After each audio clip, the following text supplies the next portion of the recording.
Okay, the Old Tube Radio Network getting set up here, and Joe, if you're there, go ahead. You're going to have an announcement about Louis. We have not heard on frequency for quite some time, and shows up as SWL 93 on our list. A lot of people remember Louis and talked with him on AM sideband and wherever. So go ahead, sir. Yeah, thank you, Dennis.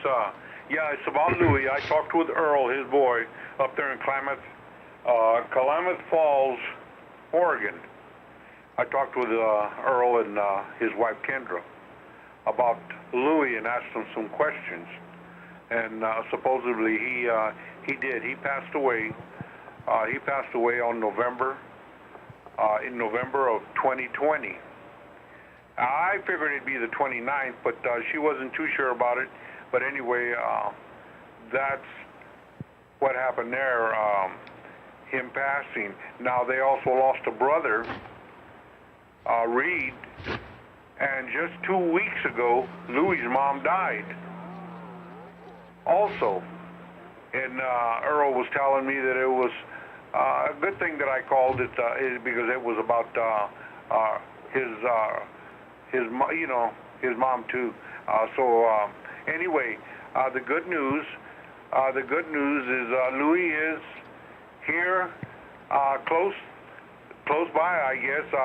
He was late to rest at, I guess, a property maybe in Pine Flat, him and his mom. But Louis did pass away, for those that are interested out there, in November of 2020. All right, Joe, sorry to hear that. I know we haven't heard him in a while, and for those that remember, when Louis would check in, it's always a pleasure to hear him, but I know he was putting forth a lot of effort to get to that microphone and enjoyed the radio and enjoyed OTR, and we all enjoyed talking to him. So we definitely miss him out there on the frequency, but thanks for the update, and hope the family is hanging together. It sounds like they've had some problems, but you know how it is. It will get better. So thanks for the information. Oh, you're more than welcome. And Earl was kind of sad about the whole thing, but I'm glad I was able to get it to you guys. I know I've been researching it a long time, asking around for information, whatever information I could find, and I did locate him in Klamath Falls, Oregon. It was only about 2 months after he left here. He did stop by to let me know he was leaving. But 2 months after he left here, he took a turn for the worse there, and he passed away. Okay, I appreciate it, Dennis.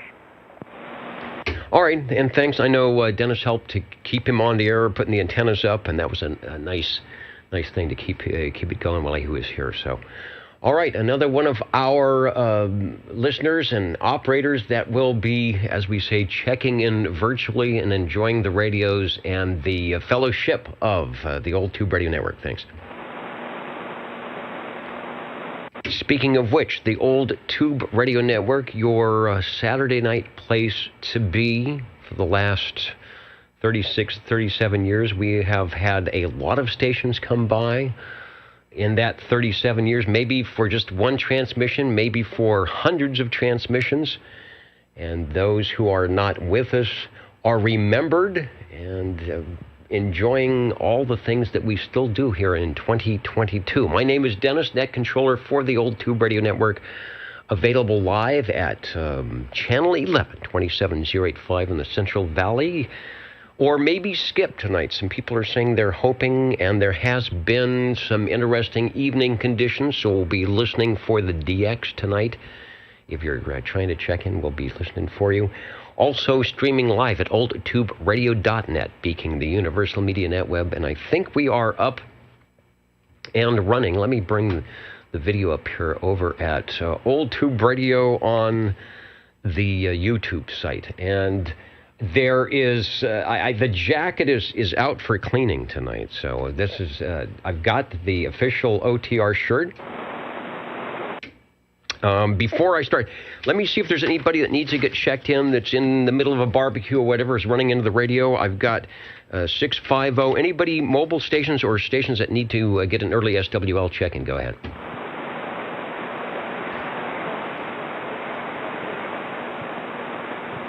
And I can hear some of that skip coming in. And oh, wait a minute. They're saying they have an alternate jacket here. Thank you. Charles has an alternate jacket. They are still, apparently, they're still waiting.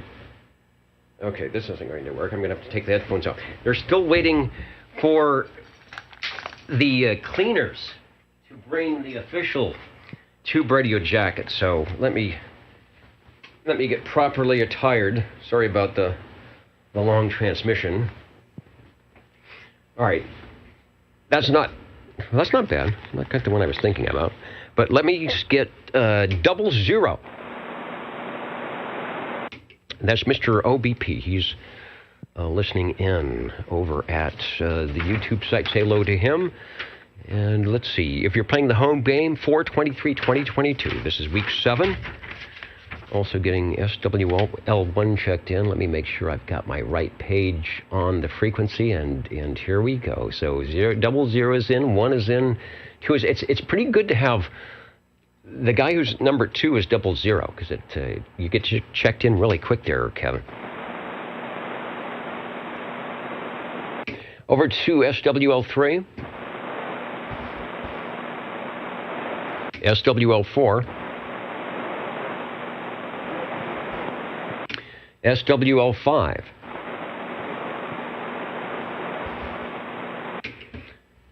Did this come out of the back closet? Huh? No, it fits. It's just... Okay, there it is. Yeah. It's a 38 long. It's a perfect fit. Thanks there. Over to SWL6. SWL7. SWL7, checking in. All right, sounding good. I don't know what your noise level is like tonight. I think I hear a little bit of skip trying to come through there, but I don't know. But you're sounding good at 20 over. Good deal. And you are sounding choice as well. Take that back. You're at 25 over. I think you were actually 30 over the other day on 40 meters. I don't know how that works. It's only a mile away. All right, thanks for checking in. Break OTR. Hey, the break OTR. Go ahead, please.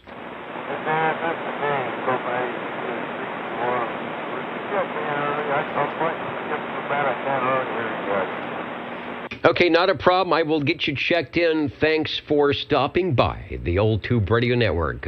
Thanks, Dean.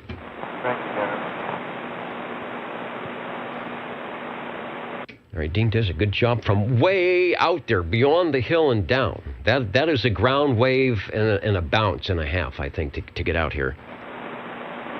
Over to SWL10. I did see Chrissy in earlier. She was around. Yeah. Thanks so much, number 10. I know they will be listening in from Idaho. See if we get some conditions at the Central Valley here. Over to SWL13. I have a note to check in Mr. Cobra, which I will do.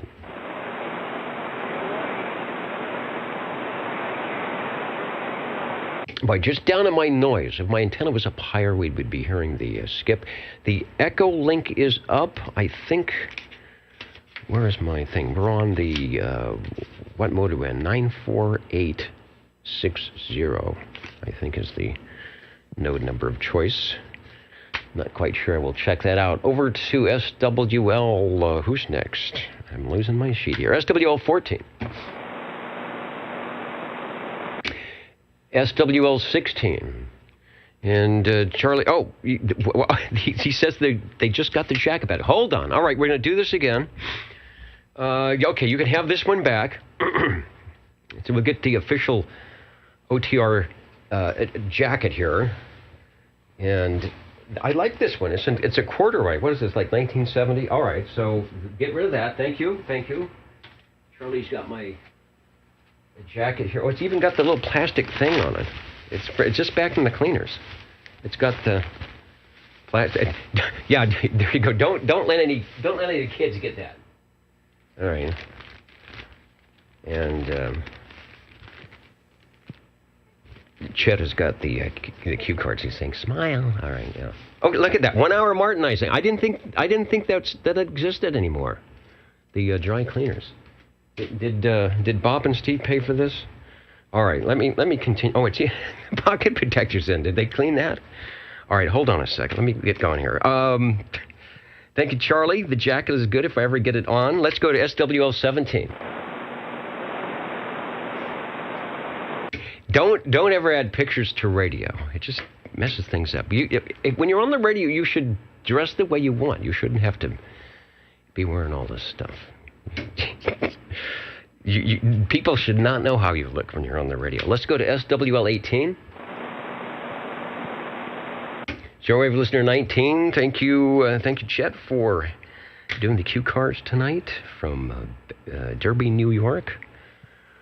I haven't even looked at the list yet to see who's all out there. We've got Cricklewood is up in the balcony, Florence, Kentucky, and San Francisco, all taking a turn here tonight. SWL 20. Hello, number 20's here. Please check me in. Also 29 and 54, and I believe I'll have a radio of interest tonight. All right, that one sounds pretty good, but I know you will have yet another radio item of interest, so we will be listening for that and doing some, I don't know, counting and amounting.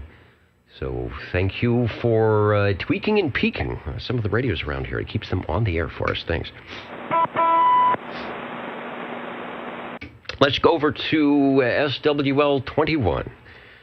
JT himself from the Wasama Swamps, and coming off some really bad allergies as well. What was on Old Radio Night tonight? It was the Uniden Grant XL Pyramid Gold 30 amp power supply, Turner plus 3 desk mic, and all at the same time on Channel 12. Hey, I listened for you guys on 12 because there was skip coming through, and I didn't hear a thing. I heard some pretty strong stations, but not you guys. Do we have audio? Yeah, okay, let's see if we cue up the audio. This will be from, I think, Old Radio Night tonight. Let's see if it's coming through. Bring the audio up and hit the play button from JT's. Is it there? And this is the Uniden Grant. It's Slowpoke. I didn't mean not to talk to you. Give me a chance to put my jacket on here. I just listened there. I don't remember what I was going to tell you. It must not have been that important. That's not. I got to take these beams down and check them. I don't get the gain that I was doing, you'd flip from vertical, horizontal, and the skip, just jump up there. It don't seem to do that now. And it's the SWR and the everything else on the antenna analyzer is good, but it's something just isn't right there. I'm thinking it might be something in the gamma match. Could be that. Yeah, I'm on the flat side. That's right. It's always something somewhere. Thank you, JT. Old Radio Night that happens just before this program, somewhere out in the Wasama Swamps. All right, I got the official jacket. It fits nice. It smells good. I don't. The jacket smells good. All right, we are back in business. All right, sorry about that. Let's see. We are going to. Oh, and I didn't show. Let me do that. I didn't show the picture of what JT was doing tonight. Do we have that? Let's bring it up for those who are at oldtuberadio.net on the YouTube side. This is what was going on. There it is. The Uniden Grant XL. See, I don't know about those newfangled sets. But look at all the knobs and controls on that. And, of course, JT has it beaconing across Channel 12, looking good and sounding good on your old Tube Radio Network. Heading over to SWL 22.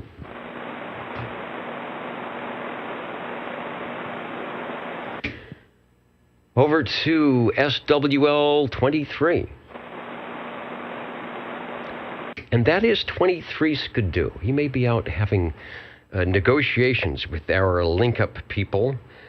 If it wasn't for Mitch, we wouldn't have information about half of the Panasonic Browning radio chassis and other things like that. So I'll keep an eye out for 23 Skidoo. Let's head over to SWL 24.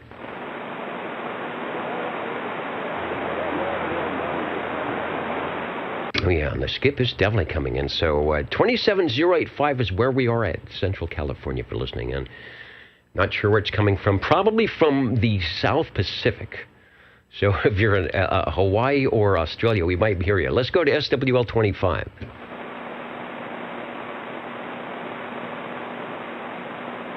All right, thank you guys. The seersucker suit is fitting nice tonight. I was, didn't shrink up that much. That's that 1 hour Martinizing. I didn't know. I didn't know they were still around. Let's go to SWL 27.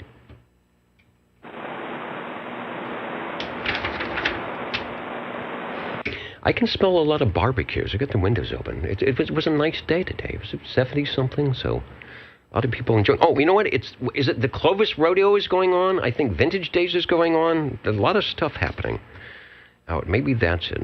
Let's go over to SWL 28. Hello, Gary.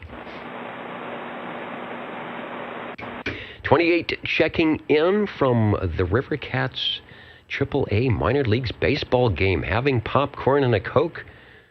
And his earpiece is tuned into OTR. Well, this is not the 7th inning stretch just yet. So we're going to hit a home run tonight. Fresno has a AAA stadium and a team called the Grizzlies as well. So I wonder if they ever play the River Cats. Probably do. All right, thanks, Gary, for tuning us in one ear and doing the other great American pastime in the other ear. Old Tube Radio Network, we've got a proxy check-in for SWL 29. Also checking in, Dwayne, who is ready and waiting at the Browning Radio, the Robin Radio. See if we can get checked in tonight, if we get some skip going on. Over to SWL 31. All right, Gary, I figured they would. AAA. I was at our radio station had a baseball night where we gave out some tickets, and that was 2 years ago. I can't remember because it was before COVID. So we went down to the really nice Grizzly Stadium. I was there on opening day when I was working at the TV station. I was down on the field, gripping for some of the camera guys, and that was fun. It's a nice stadium. I wish they could use it more. Let's go to SWL 31 again. SWL 32.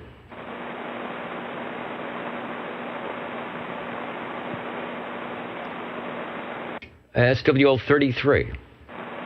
I get myself checked in, all the jingle singers, everybody here at Net Control.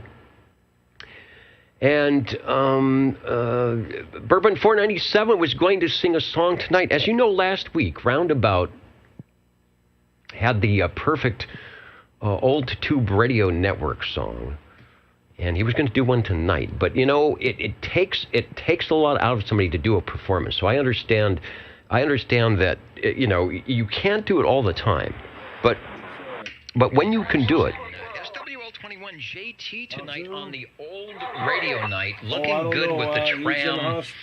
What was it, the Titan? Was it the Titan 2? Yeah, Tram Titan. Okay, well, I hear myself talking to myself, but thanks there, 497. We will catch you next time. Over to shortwave listener SWL 34. That's Jimmy Little Toot out there near Chicago, Batavia. Probably checking in a little later tonight when he gets. I think they come in really late, but that's okay. Get them proxy checked in. Let me check in. My comments aren't working, so I have to go over to this page. And I'll refresh the comments. See if we've got a check-in from SWL 35. I will get Mr. Bill checked in. I know he was out and about doing some things and wasn't at Red Monkey. I think they were taking a little break from the shop. So if you are listening, Mr. Bill, we've got you checked in from Cheyenne or wherever you might be. He's in Fresno. He's in Fresno? Yes, he is. Okay. I noticed he left a note saying that they were going to be taking a break from the shop, and I thought, well, I didn't think that he would be trying to get that great 70-degree weather here in the Central Valley. A few of them had breakfast at Denny's, I think it was, or something over on Shaw, I think it was, somewhere. Yeah, there's Denny's all over. So, all right, good deal. Good to have Mr. Bill back in town. And we've got him checked in. Let him know if anybody sees him for the Sunday brunch tomorrow.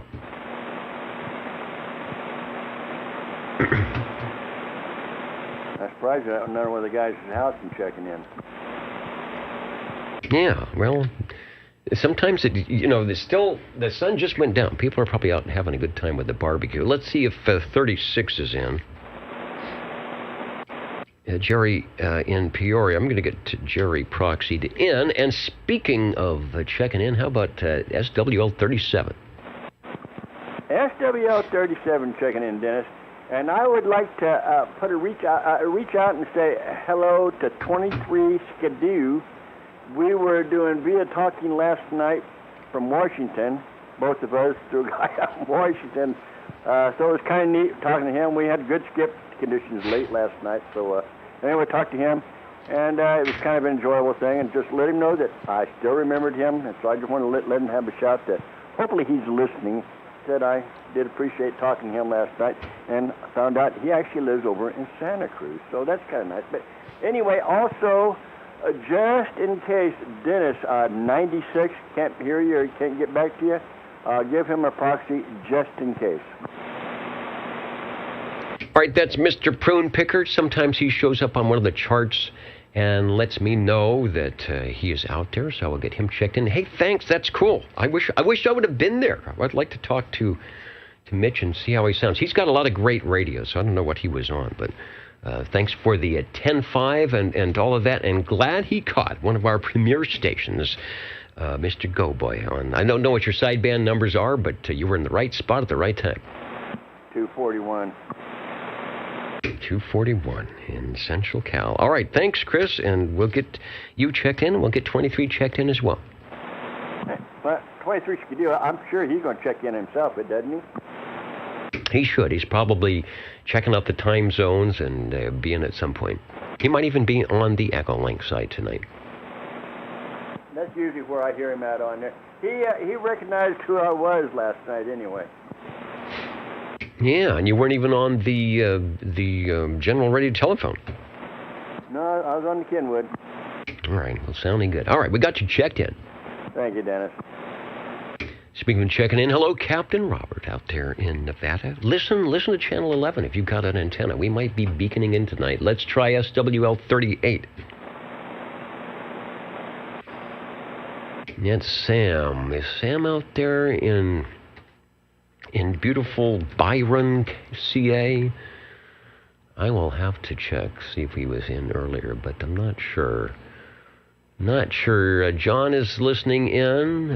KS4 Whiskey also listening in from Foreland. Well, if we were on 40 meters right now, I might hear you guys.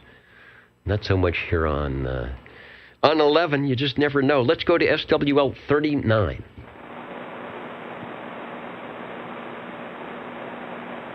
SWL 40. SWL 40 checking in, and I believe there will be a fireworks show tonight in downtown. Is something going on at the stadium? I think so. Okay, well, maybe there's another AAA game going. That's where Gary is, and what's that? They're saying... Okay, no, I still have it. I still have the 1 hour Martinizing. Oh, there's two of them. They were recommending, Chet was saying somebody called up and said that if I was smart, I could use these 1 hour Martinizing coat hangers maybe to increase my signal. So yeah, you guys take care of that. Hand it. See if you can bend those into an 11-meter antenna. All right, 40, you are sounding good, and yeah, give us a report if you start hearing the proper fireworks, not the usual ones that you have. Thanks, Larry. And there is Sam. No, okay, yeah, I was listening. We are not having the real short E-skip. You never know. We probably need to have ducting to go from Fresno to Byron. Got you checked in, Sam, no problem. Also, SWL 41, Mr. Road Dog 507 right there checking in, of course, from the Hudson Valley CB Radio Club, and letting everyone know that they should be having a good evening, because 507 is as well. Thanks for checking in. Over to SWL 42. 42 and the gang, all here and accounted for. Good evening, all. All right, good evening. It is a good evening. It was a good day. I will get the trio checked in there tonight. Over to shortwave listener 43. Got a proxy in for 43. Over to SWL 44. Get Ray checked in. I was late, as usual. I've been having lots of stuff happening on Friday evenings, late into the Ditchbanks sideband net, and I'm not sure if 360 was in or not, but I know he's around these parts. Speaking of around these parts, hopefully there is not enough skip, or too much skip, that you can't hear me up there in North Fork. Hello, Paul and Kelly, over. Oh, it's 45 if you hear me. Yeah, I can hear you. I hear the skip, way down in the noise level, but I know it's there, and you've got some elevation. We've got you checked in, and if the radios will play tonight, we'll listen. I'll try to hear all if I can. Thanks, guys. All right, thanks for listening in to the Old Tube Radio Network. Over to SWL 46. Shortwave listener 47. SWL 48.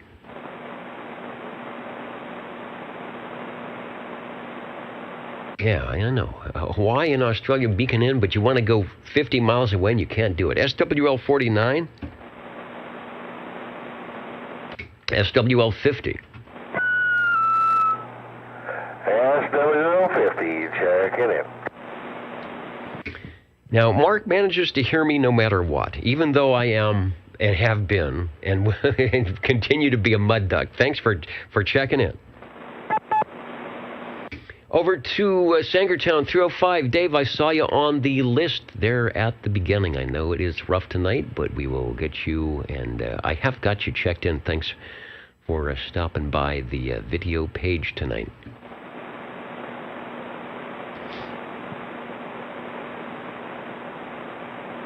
Who else is in? Man Cave Studios out of North Carolina. Is that what that is? Saying hello to Chrissy, and hope everyone is doing well tonight. Thanks for jumping into the Old Tube Radio Night tonight. 406 Caveman out of North Carolina, Greensboro, North Carolina. Thanks for stopping by our Old Tube Radio Network tonight. And Kenny is in there too, so if you're still listening, Kenny, we're heading your way. But if you can't stay up, we will definitely get you checked in.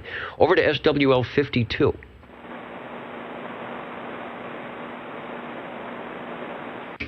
And it was nice to hear Aaron last week. He came in via Echo Link. I'll get a proxy check-in for him. Over to SWL 53, Mr. Belair.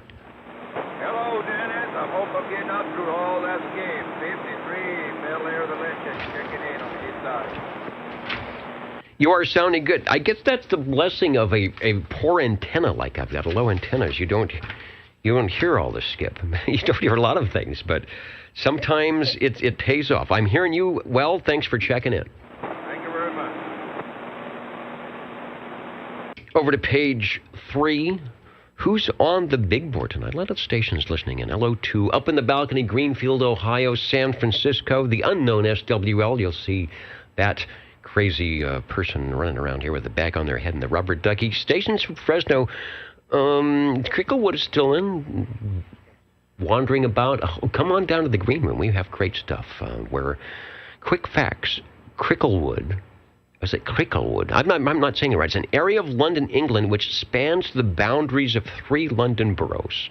Barnett to the east, Brent to the west, and Camden to the southeast. The Crown Pub, now the Clayton Crown Hotel, is a local landmark and lies 5 miles northwest of Charing Cross. So there you go. And I was going to get a weather report from Clayton Crown or the Hampstead School or the Beaton Dock at London, and the thermometer just doesn't seem to be working. Thanks for joining us tonight. Florence, Kentucky, hello to you. San Francisco, as always. Auberry, California. Louisville, Kentucky. Kerman is listening in tonight, as always. Inez, Kentucky. Woodland Park, Colorado. I'm just waiting for the conditions on that. Dallas, Georgia, coming up to you. Hello to Manhattan Beach. Good to hear in Manhattan Beach, that 90266 area code. Anoka, Minnesota. Belfast, Maine, right here in the front row. Thank you for the clean seersucker jacket tonight, looking good, and a host of others yet to be announced. Over to the virtual check-in, SWL 54, page 3. How about SWL 55? Closer to home, the Grandpa of Gazebo Gardens, SWL 56. Good evening, Dennis and the net. This is SWL 56. Just for check. All right, looking good. Drove by gazebo, and all the roses and plants are blooming, looking like a nice time out there. I don't know if they're going to start the what do they used to have, like Thursday and Friday nights out there with the live music. I don't know if you're close enough to hear that, but hopefully they might start that up again. Thanks for checking in. Yeah, they have that. That's going on now, and yeah, I can hear it from my easy chair. All right, good stuff. Yeah, I figured with COVID restrictions lifting, they might get back into that. Looks like good stuff. All right, thanks for joining the Old Tube Radio Network. See, Phil, he gets to take a rest. He's over on page 3. On every other net that Phil checks into, he has one of those calls where they go in order, and he's got an A on his suffix. So he always has to be ready to go at the beginning of roll call. So I don't know. He's got perfect attendance. So maybe we'll catch him next week or 2 weeks from now when we put him at 00. And then will have to be here on time. Well, he's always on time. You'll have to be here at the beginning.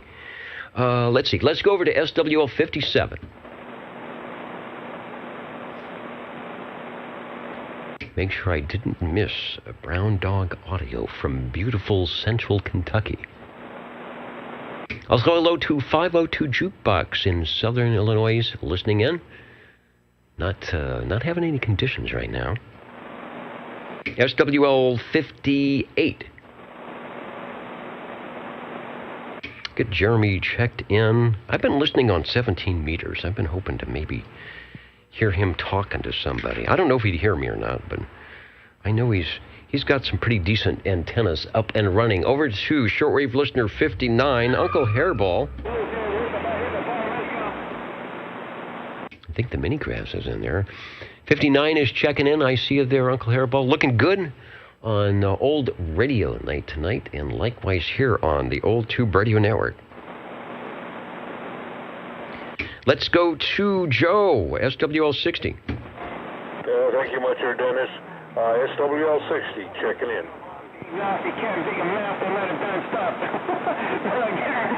I think we got Australia, New Zealand coming in. Thanks for checking in, Joe, and thanks also for the update and for taking the time to research and chat with everybody, letting us know about Louis. We definitely appreciate that. Yeah, you're welcome.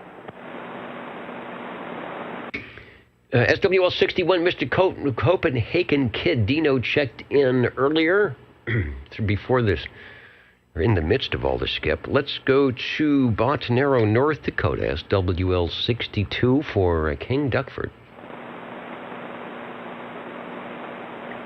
Checking the Echo Link. He was in Echo Link last week.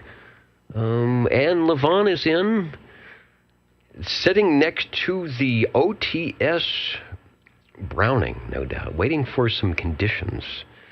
It may happen. It may happen, Levon. We might just hear you out there. Who is checking in?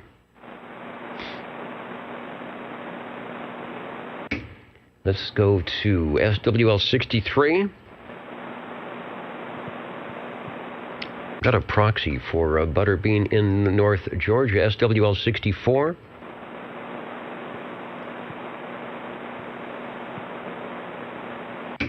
Cornbread has taken his portable device out to the casino, listening to the old Tube Radio Network, and winning big.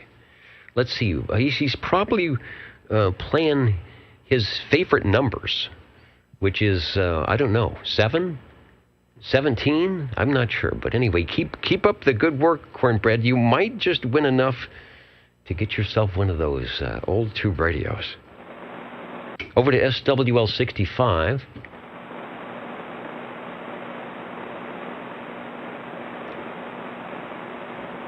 SWL 66.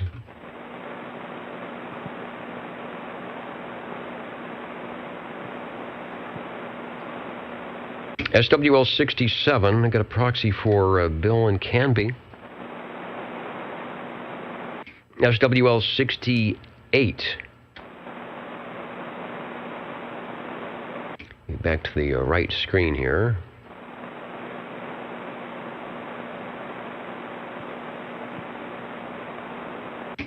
Over to SWL 69. Kenny, I saw you earlier jumping in on the video side. If you're around, you are checked in. Always enjoy having you join us live and listening in into the Central Valley here.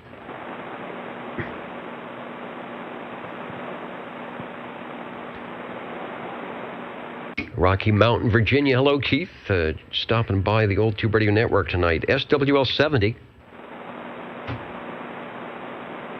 I'll get Mark checked in. I haven't got an update on how he's doing getting the antennas back up at the new location.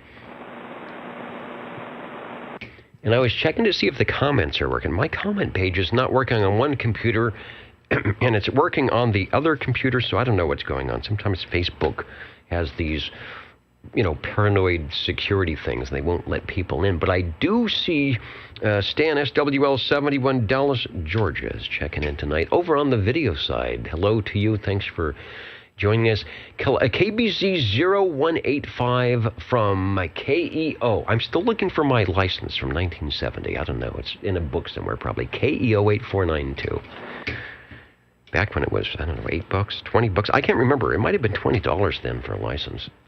Yeah, at least a good way for the FCC to make some money.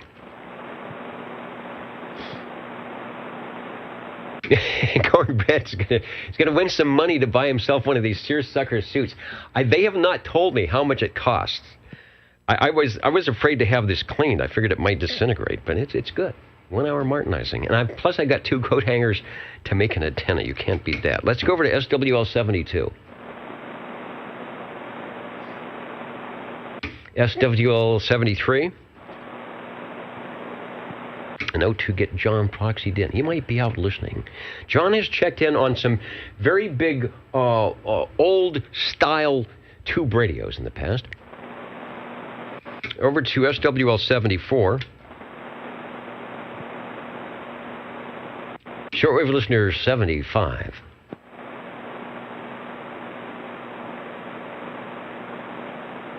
SWL 76. Shortwave listener 77. I get 1017 checked in. Heard him earlier.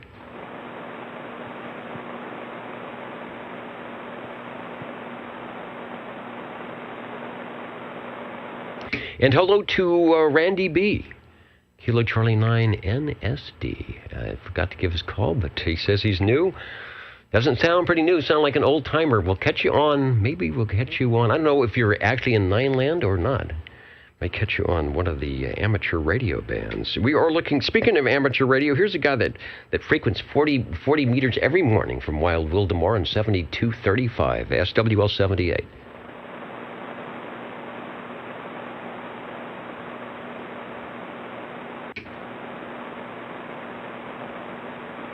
Yeah, when they threw me in the pool, fortunately, I was able to take the jacket off. Otherwise, I think all that chlorine would have shrunk it up a couple of sizes. That would not be good. SWL 79.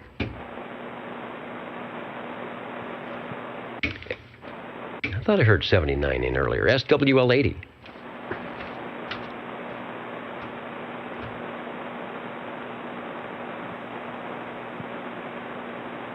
And we'll go to, you know what? Let's check in with Bob and Steve and see what's going on over way out there, way over there in the big red limousine. Hello, radio. 27.0850 TR, Channel 11. All right, Channel 11, the old tube radio network, the Bob and Steve Show, episode 112. What is happening? What is going on tonight? Let me see what they've got. I know as always, there's been a lot going on, and sometimes I am not really up to speed because I'm doing other things, and I'm just kind of slow. I'm an old guy and I'm kind of slow, so they just work around me. They had 2 winners in the putt-putt golf tournament. Golf is big. They're talking about putting a little miniature golf course out in the back 40. Sort of you can shoot in between the towers and the pool and the parking garage. They had a tie in the putt-putt golf tournament and a playoff. Both winners received a night on the town, such that it is here at this town. But there are places you can go, I think, to actually have a good time. Dinner, and they will find it for you. Dinner and rides in the big red limo. That is worth the price of admission just doing that. The men are playing poker in the Green Room Lounge every Tuesday from 7 to 11. Come on down. I stay away from that. I have trouble. I don't know a full house from a flush, from 3 of a kind, and I showed up with 5 of a kind, and they kicked me out. They got a great deal on a Squire Sanders, one of my first favorite radios. One of them had that rotating analog digital clock on Squire Sanders. What a great radio. Garage sale. It is set up in the Green Room Lounge. That's what all the commotion was going on. We'll check that out. I don't know if it's working or not. We should have brought it in here and see if it would take a transmission. Squire Sanders. I'll see if I find. We got it in our a Squire Sanders in our Rolodex. Works and looks good. All right, for 60 years old. Nice radio. And they worked the backscatter. Well, good deal. I'll check the log. Rare vintage 1960 Squire Sanders flagship with the 11-meter CB radio channel 23 channel transceiver. We'll see if we can find the flagship. At the bar tonight. I don't know if we've ever really checked one in live. We'll see. We might do that tonight. At the bar tonight from the Blue Moose Tavern in Mountain Falls, Colorado. Sandwiches, appetizers, pizza, drinks are on Bob and Steve. Thank you, gang. They are set up in the Green Room Lounge right now with their band and karaoke every Monday night. There is something going on here every night. That's why I always look so tired, because I can never get any sleep. There's always something going on. And then guess who the cleanup crew is around here? Yeah, I don't even want to tell you. Tonight, Dennis on the mic, karaoke style. I'm not sure what I'll be doing. I may bring the octave mandolin. And if it has a crank on the side, you know why. In the green room, see you after the net. The kitty likes the blanket. Where is Charlie Alpha Tango tonight? Is he still outside? It was a nice day. So maybe we'll find him during the break at the Tube Radio. See if we can get Mr. Cat in here. And as always, as they say on your old Tube Radio Network, don't forget to feed the fish. On the old Tube Radio Network, you are listening to OTR. 27.0850 TR, Channel 11.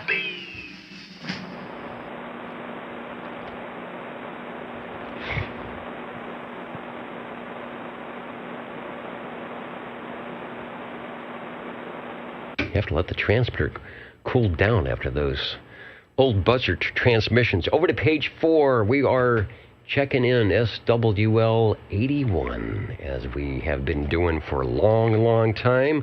Over to SWL 82. 82, checking in from the Ditch Banks of Iowa.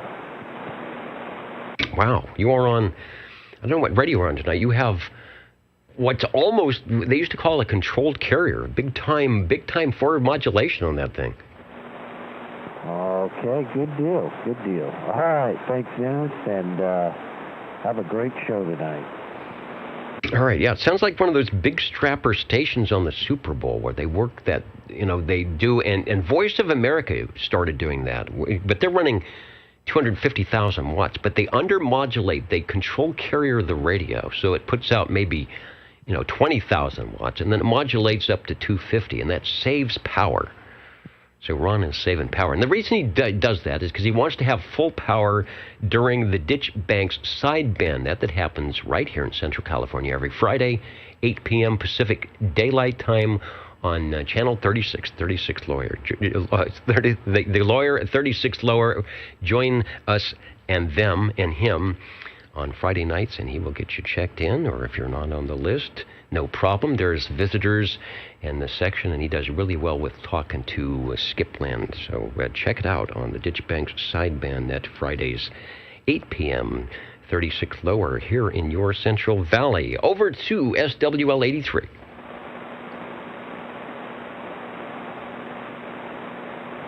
Shortwave listener 84. I'm getting Jerry checked in. Heard him on the really good Drake sounding radio on the, I think, the Jefferson Noontime net down there on 40 meters. I will also get the rest of the gang checked in. Mountain Maid, Tandy Girl, and Snowy Owl. Over to SWL 89. I've got to check in for SWL 90. And SWL 91, yes indeed, Felix was on there before. I can't remember if he said he was doing a quick check-in and out, but I did see Felix on the video side, and there he is right now, the check-in, the hands, the 93, all the, and to all the band, and the radio as well.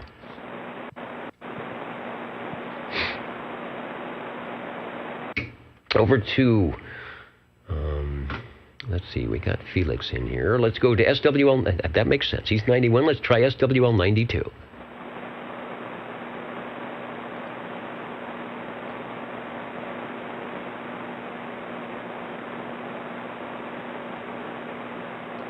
SWL 95. Warthog 95 from beautiful Orlando, Florida. Checking tonight. Thanks for joining us here in the Old Tube Radio Network. Oh, and there is Richard. Sorry, I missed you. I'm sitting here looking the wrong way. From beautiful Wild Wildemar, shortening the 40 meter wire up to take a transmission here on 11 meters. So, Richard, I've got you. Yeah, 40s has been weird. It'll be in, and then all of a sudden there's nothing. You look at the SDR, and there are no signals for half an hour, and then they start slowly coming back up. So, I don't know what that's in. Warm Springs Ranch, Wildemar. All right. Hello to 390 Wagon Master. All his OTR radios are down. All right. Well, take a transmission on something wherever you're at.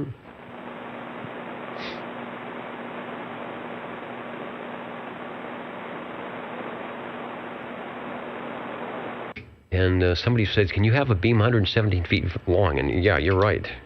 John does, Motormouth Mall. But what was it? How many thousands of feet of that Phillips strand guy wire just for the boom brace supports and the element supports?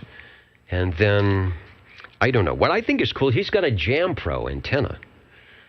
Only broadcast stations have Jam Pro antennas, but I don't know. We'll probably hear John on backscatter. When we really get into Cycle 25, we'll set something up. I really think we would hear him in the Central Valley on some backscatter stuff when we get those evening conditions. And he also frequents 40 meters. I'll do a video gate when I talk to John on 40 meters. I got my AM setup working now, so we'll have him give a shout-out to all the gang here on the Old Tube Radio Network. We are, speaking of the Old Tube Radio Network, we are the Old Tube Radio Network. We're on the direct and net roll call. If you're waiting for the radios, they'll be here in about 10 minutes after the roll call. If you're watching the video for the first time, you can scroll past all this if you want. If not, stay right here, and we'll be checking in radios shortly. Going to SWL 96. SWL 96, Mr. Prune Peaker, we got you checked in. Thanks for the 10-5 for that. Over to SWL 97. Looking for Boston 97. Yeah, I agree, Richard. 10 meters is in and 40 is down, but I mean, what was the SFI? Was 160 something? And we are at the proverbial coming out of the bottom of cycle 25. So we're at 160. What's it going to be like in a couple of years? I think right now we'll be not able to hear each other on the old tube radio network because of all the skip happening. We'll see what happens. Maybe we will be checking in all those far out stations. Over to SWL 98. And Tracy is right there, checking in. 73 to all. Yeah, I was in and out of the net last night, Tracy, so if you were in there on Ditch Banks, I missed you, but you got you now.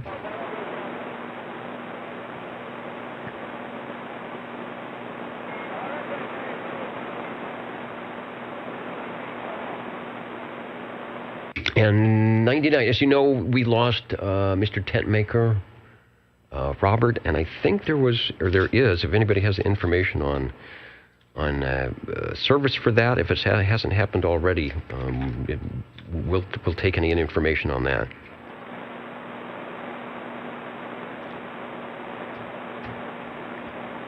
Hey, Dennis. Yeah, go ahead, over. Yeah, that information you could find on Facebook, but it's set for April 30th. The chapel light. I'm not for sure on that funeral home, but it is set for April 30th. Okay, I thought it was one of the weekends coming up. All right, thanks for that. And another local station that we are definitely going to miss. All right, thanks, Joe. Let me try. We have not had an Echo link up tonight, but we will try one. Beaconing out to beautiful McClellanville, South Carolina tonight. KB6GFD.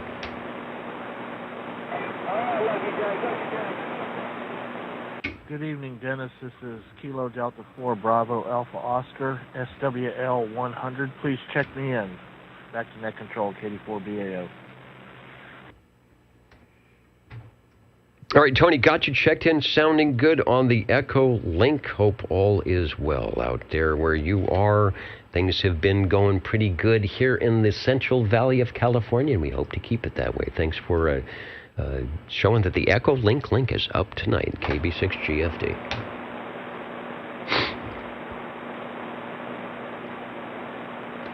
All right, from the Echo link, thanks, Tony. Always good audio. I don't know how he does that on Echo link. It's not all that easy to get on and make it work right. Over to SWL 102 in Scranton, Arkansas. John is in, saying hello, radio, on the 102 item of interest. Thanks for stopping by.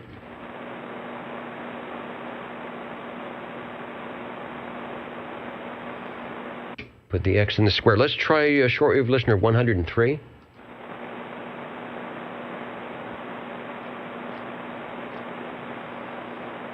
I don't know why my comment page is slow and not working too well tonight, but if you can leave a comment, I will eventually see it and get you checked in. Over to shortwave listener 109.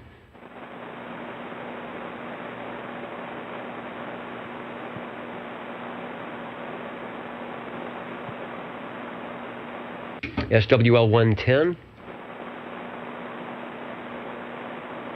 SWL 111. And Robert was testing. Said he couldn't hear himself on the audio stream.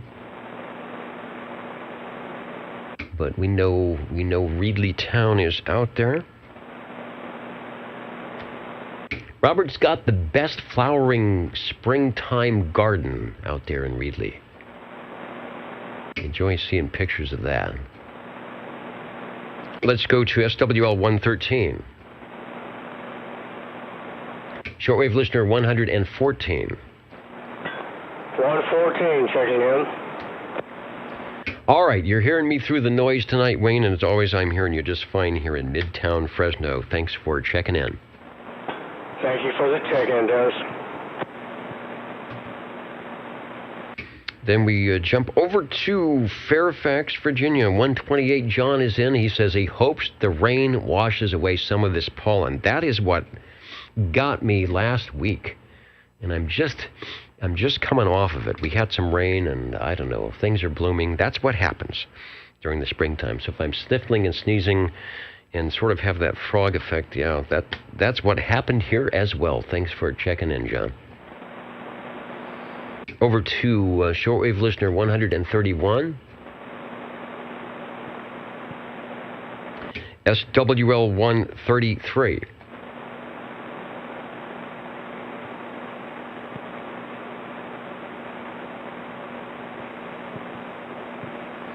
SWL 135. Oh, hello. If this thing is working. Hello, is this working? I can hear you over. Okay. SWL 135 checking in. Heard you on 40 meters the other night, 72 something. I was listening on the hammer limit. Found you blasting in there and talking from very far away stations. Yeah, I had a really late night blast at midnight. We were going from Washington to, was it Orlando? It was Florida. Florida station came in with some good ESSB audio and my little wimpy station here in Fresno. Weird conditions for 40 that late at night.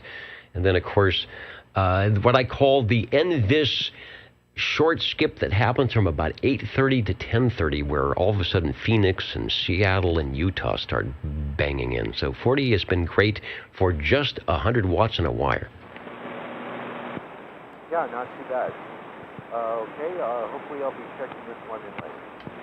All right, we will be listening when, as Tony says, the heavy metal portion of the program starts. Mr. H.A. Phantom, we've got 137 checked in. Let's see. Over to SWL 145, Tony. Yeah, good evening, Dennis. Pretty rough and tough up here this evening. Can I get the crossband frequency from you? Yeah, we are listening and typically listen to 146.550 on your FM simplex crossband. My antenna's kind of in the tree. The trees grew over the antenna, so we'll see. Sometimes I get phasing, and from where you are, I don't know, it's pretty much surrounded. But boy, you're sounding loud tonight. Okay, thank you, Dennis. I got a 146.550. Appreciate it.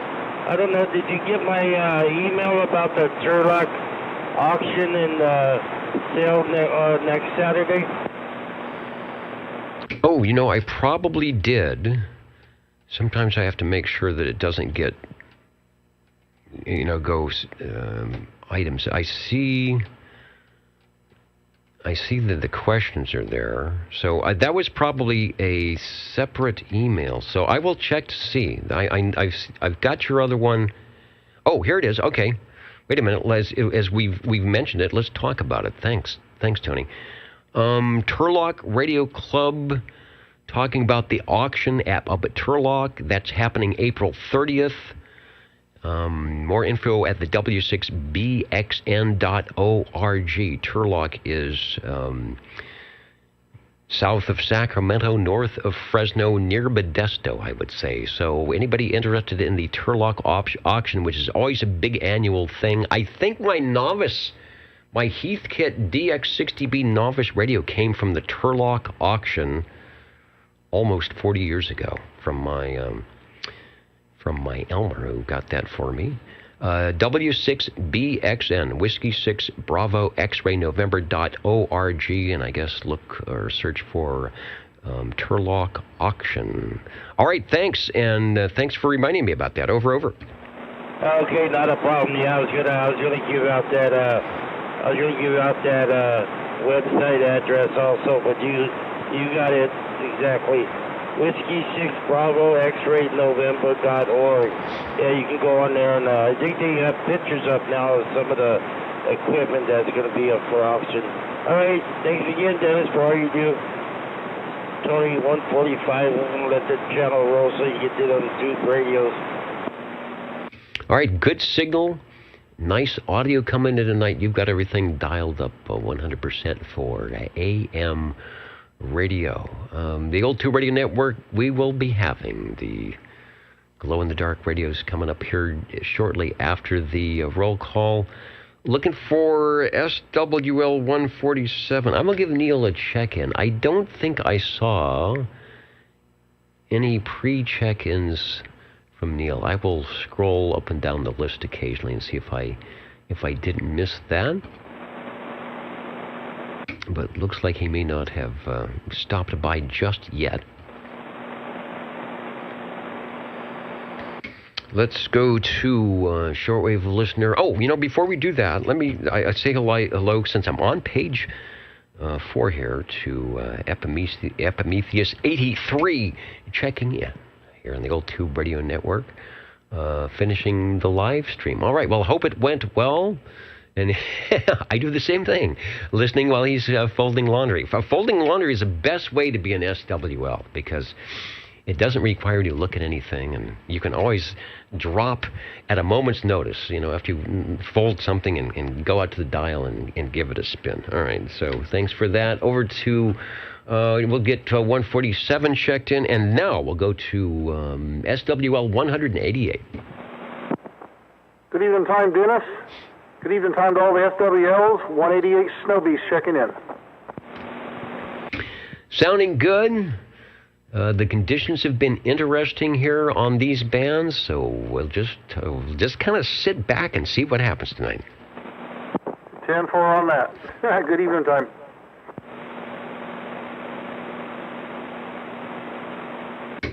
Okay, so Captain Robert, we got you checked in. And thank you for the thoughts for Louie and the family. And we've got you checked in from Las Vegas, Nevada. 147, I see you, Neil. Okay, I probably scrolled past if you put your latest check-in item in. So I've got you. Let me do the official up in the corner, 147, just so it gets logged in if I didn't do it already, and I think I did. Thanks for jumping in. Let's go up to Course Gold, where I'm sure it was a beautiful day today. SWL 195. 195 checking in. Yes, it was, Dennis. It's beautiful. Everybody sounds good tonight.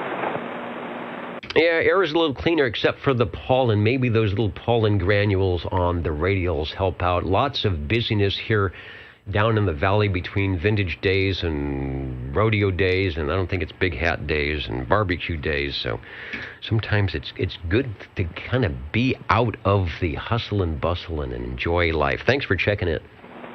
Thank you, Dennis. Joey L., while listening to the old Tube Radio Night, he installed a new speaker in his Mark III Golden Eagle, and it sounds a lot better, more clear. All right, and it probably, the speaker affects the ping. So I don't know if you could actually dial in the size of the speaker or EQ the speaker to get the kind of ping you want. I know you can do it with the microphone, so you can also do it with the speaker. I know some people used to try to do that. Let's go over up to SWL 226. Mr. Shockwave. And then anybody else that would like to check in, say hello, radio, before we switch over to the radios.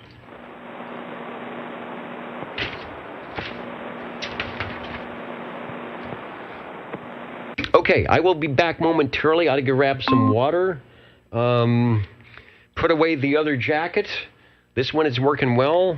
Check on a Charlie Alpha Tango, and we'll be back momentarily with your Tube Radio check-in. So warm up those radios, won't you? OTR back in moments.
You're listening to the old Tube Radio Network. You may not find us on your TV, because in case you did not know, we're being brought to you by OTR. Brought to you by 27.085 megahertz. Brought to you by RADI. The old Tube Radio Network. All right, what changed?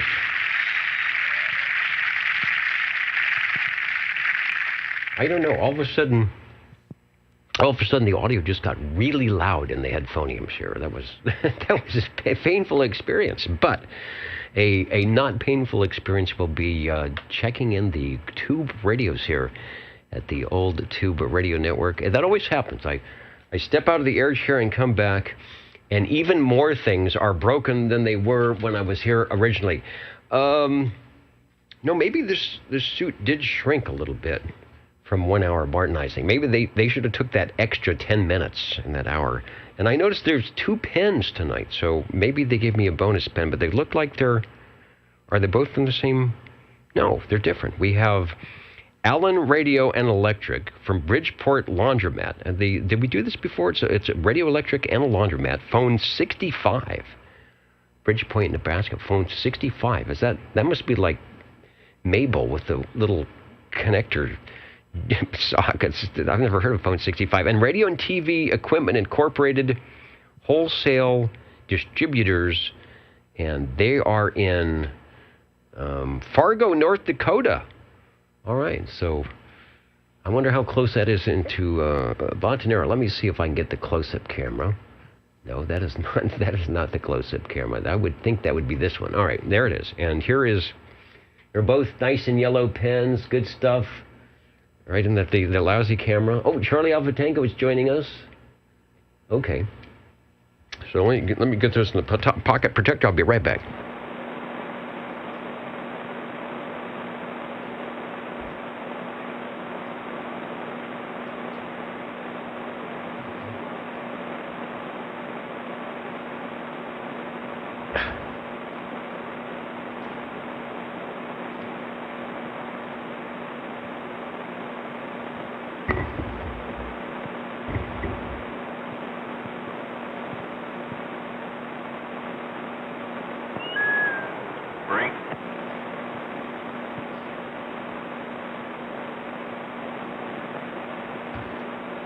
All right, there's nothing like adding a live cat to the mix along with everything else here on the table. I think I am ready. Your old Tube Radio Network is listening for any and all check-ins, especially those glow-in-the-dark radios.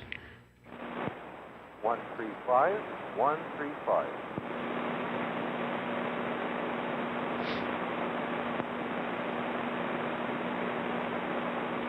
All right, one heard. I was clearing my rig count here. And looking for the Rolodex. 135, Mr. Green Arrow, go ahead and step up, pass by the green room and step up directly in the air chair. Take a transmission. All right. SWL 135 here on a radio from Yoset, Long Island, New York. It is the Lafayette HE15B. Not one I usually check into often. Hello. It's not doing very well, but it's doing better than it was earlier. Let's see, this radio has 8 possible transmit channels with a VFO Werner reduction drive received. Back to you. Okay, give me the model number of the Lafayette again, over. Oh, sorry, I go too quickly. It's the Lafayette Hotel Echo 15 Bravo.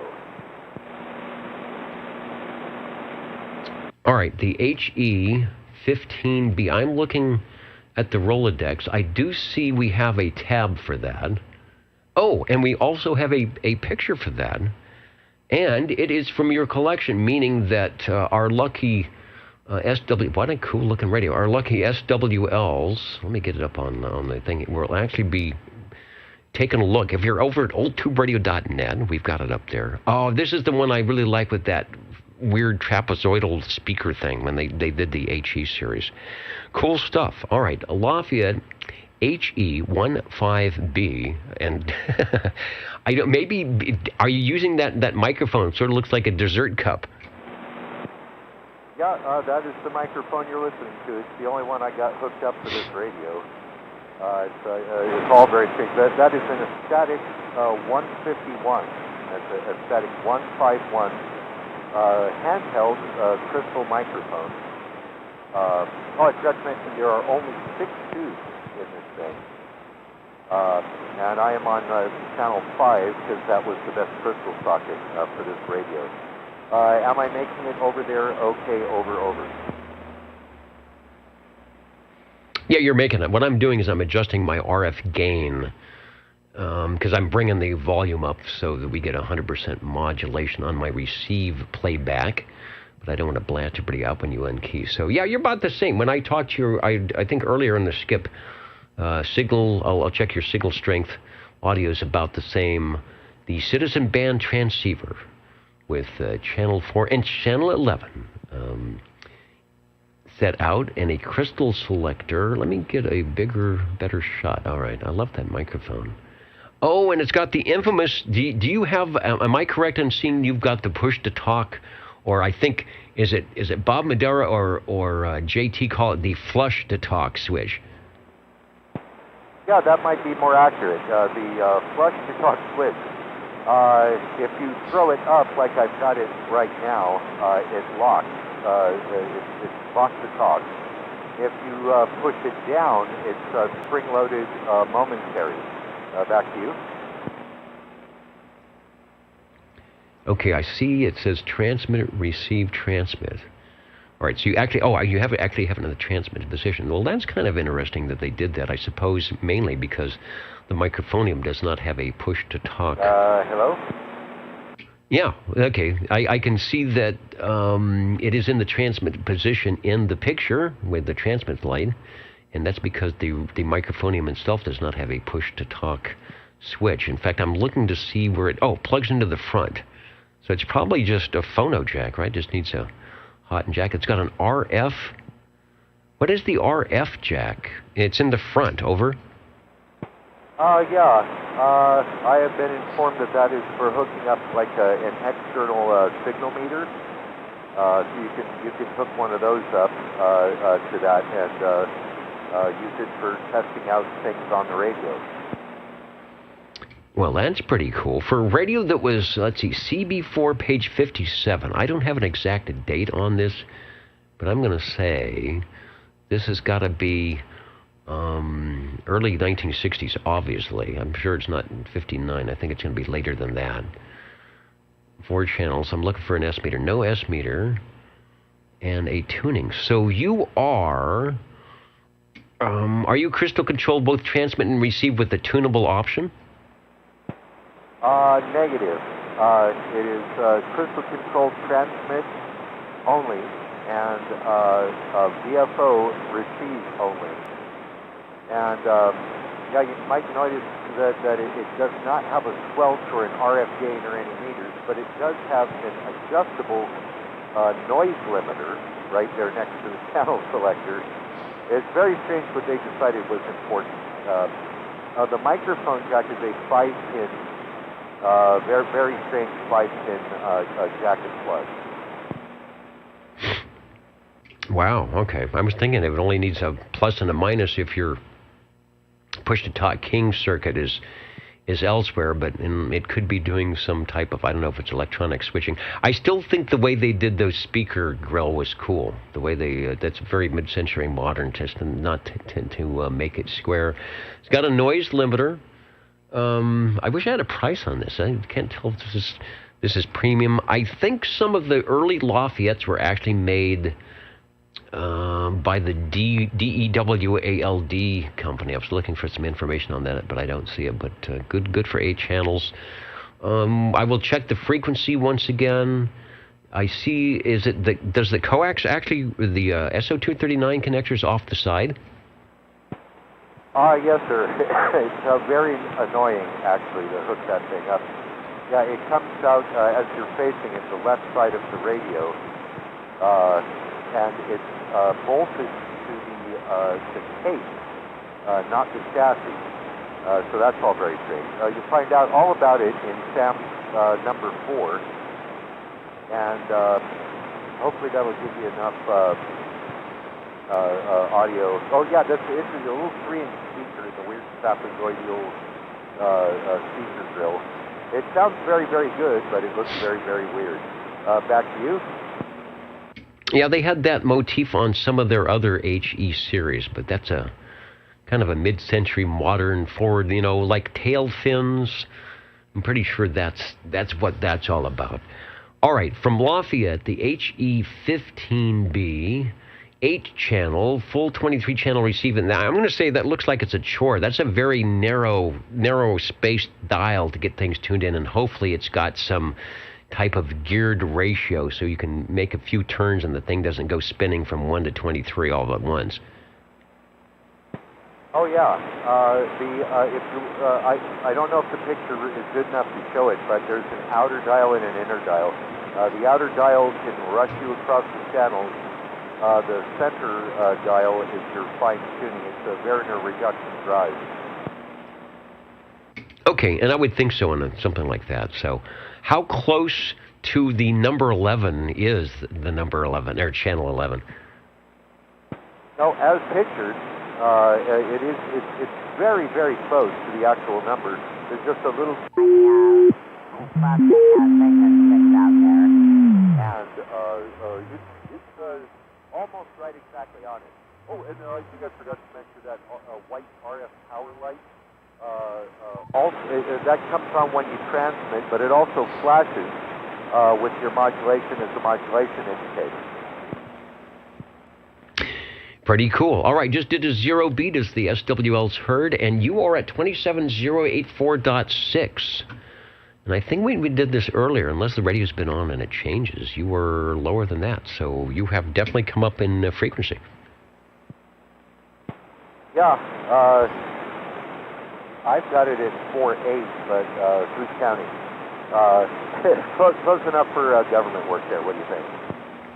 Exactly, and 97 Boston. Thanks. The speaker grill looks like the HE20C. I knew there was another HE series radio that had that sort of mid-century modern going forward look to it. Someone said, have you tried using a 90-degree, although I don't know if those are the best things to use, but a 90-degree angle on the coax connector? Looks like you're not pushing it against a wall, so it's not a problem. Right. Out here on the picnic table, it's not too big a problem. I do have room for it. It's just kind of weird and annoying. But yeah, you could always do that. You shouldn't have any loss with one of those. They're kind of like a bent pipe, and they do the job pretty well. But again, you know, I don't really need it out here. I suppose if you were putting this on a shelf full of radios, you might want to do that. Exactly. And you do have a shelf full of radios. Sometimes we can see those shelf full of radios in the background. Talking with Cliff, who is on the Lafayette HE15B. It doesn't say in my notes here whether that will do 12 volt or 6 volt as well as 110 volt DC if you run the proper cables on it. But you just never know. Yeah, I think it does, but I do not have that stuff. I don't know how seriously you would operate this mobile. I think it does have that possibility. I looked in the SAMs and I think I saw something for 12 volt wiring. But seriously, I got to hold the mic in one hand and I have to operate that transmit lever with the other. It might make it difficult to drive. What do you think? Yeah, and I'm thinking maybe that's why they did the side connector for mobile operation. You wouldn't have to pull the thing out if you wanted it to change or put on the antenna. I don't know. All right, well, a good effort. Love the microphone. The audio is about what we might expect from the microphone. Signal is a little bit down, but I think you said you're less than 1 watt coming out of that, right? It has been improved up to 1 watt. Yeah, I'm just under 1 watt. Hello, swinging to just above 1 watt.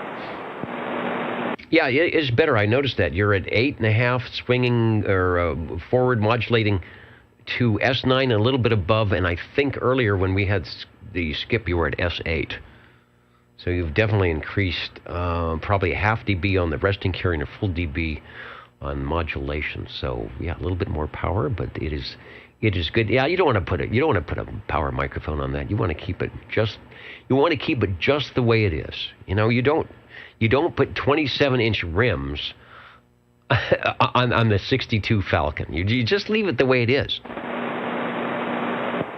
Well, I haven't checked it in quite some time, so just wanted to get this thing in here. I got one more radio to go, and we're going to do another mic check. I'll wait until later on when most of the crew is through.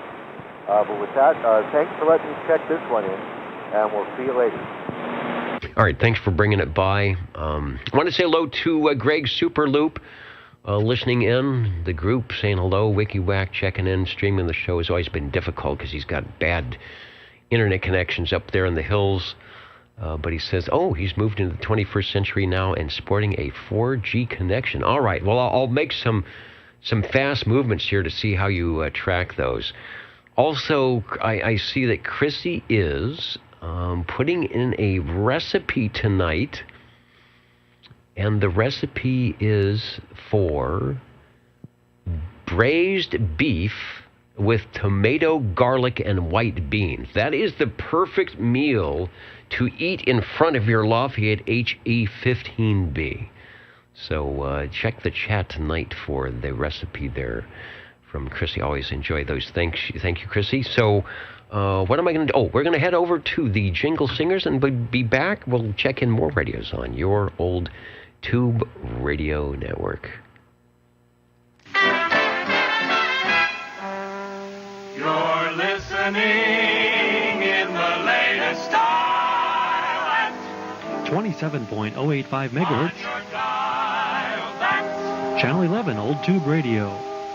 In wonderful Fresno, California.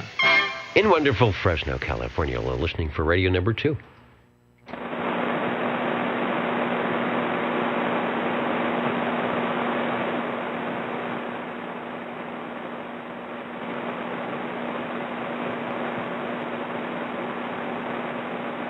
And everybody was out doing something. Rodeo, Clovis, vintage days, having barbecues.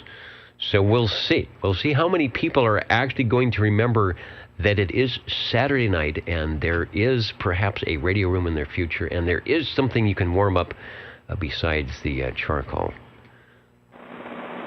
And thank you, Richard. The HE15B is 110 volt AC, 6 volt DC, and 12 volt DC. I thought it might be 6 volt. I mean, it does definitely, when you're in Sam's CB4, you're going to be catering to those 6 volt 1950s style automobiles that would match perfectly with that style. 60. Hello, 60, over. Hello, Dennis. Boy, I'm telling you, I'm sitting here on this easy chair next to this radio, and doggone it, all I'm missing is the popcorn and maybe a Dr. Pepper on ice. Boy, I'm telling you, it's a nice warm spot right here. Dennis, I'd like to check in my Johnson Messenger 223 10 tuber with the original stock mic. All right, let me find the E.F. Johnson Messenger. The 223, right? Right. Okay.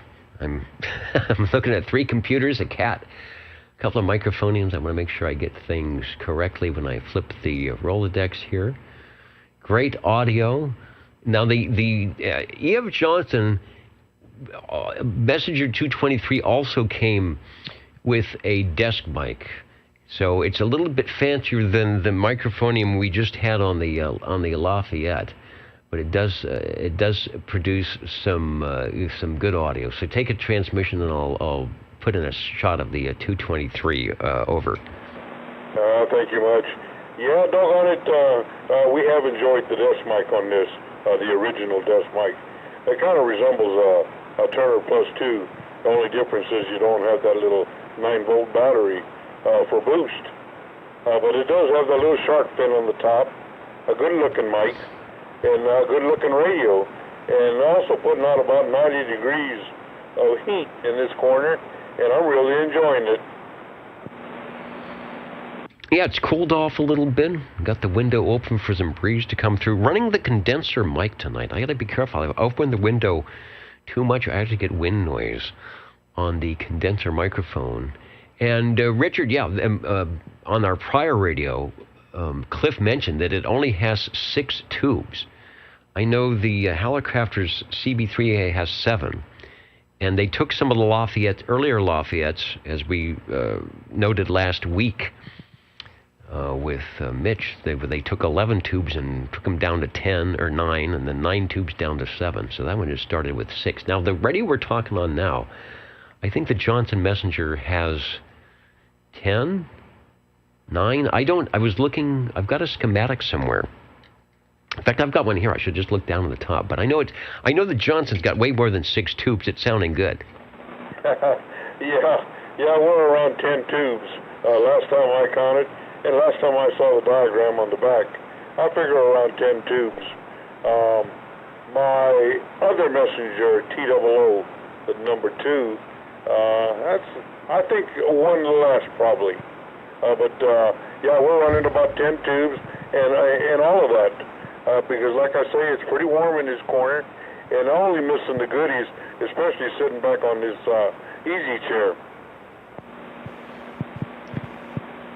That's the way I think everybody should be listening, should enjoy the old Tube Radio Network and their favorite chair, or maybe, laying down on the couch or whatever, and just listening in and enjoying the stuff. Unless you get a chance to come into the green room, then you can go out to the dance floor, out to the swimming pool, like Albert and the Squamish boys. You can head up to the balcony, have some popcorn, do all sorts of good stuff. Otherwise, you can just join us.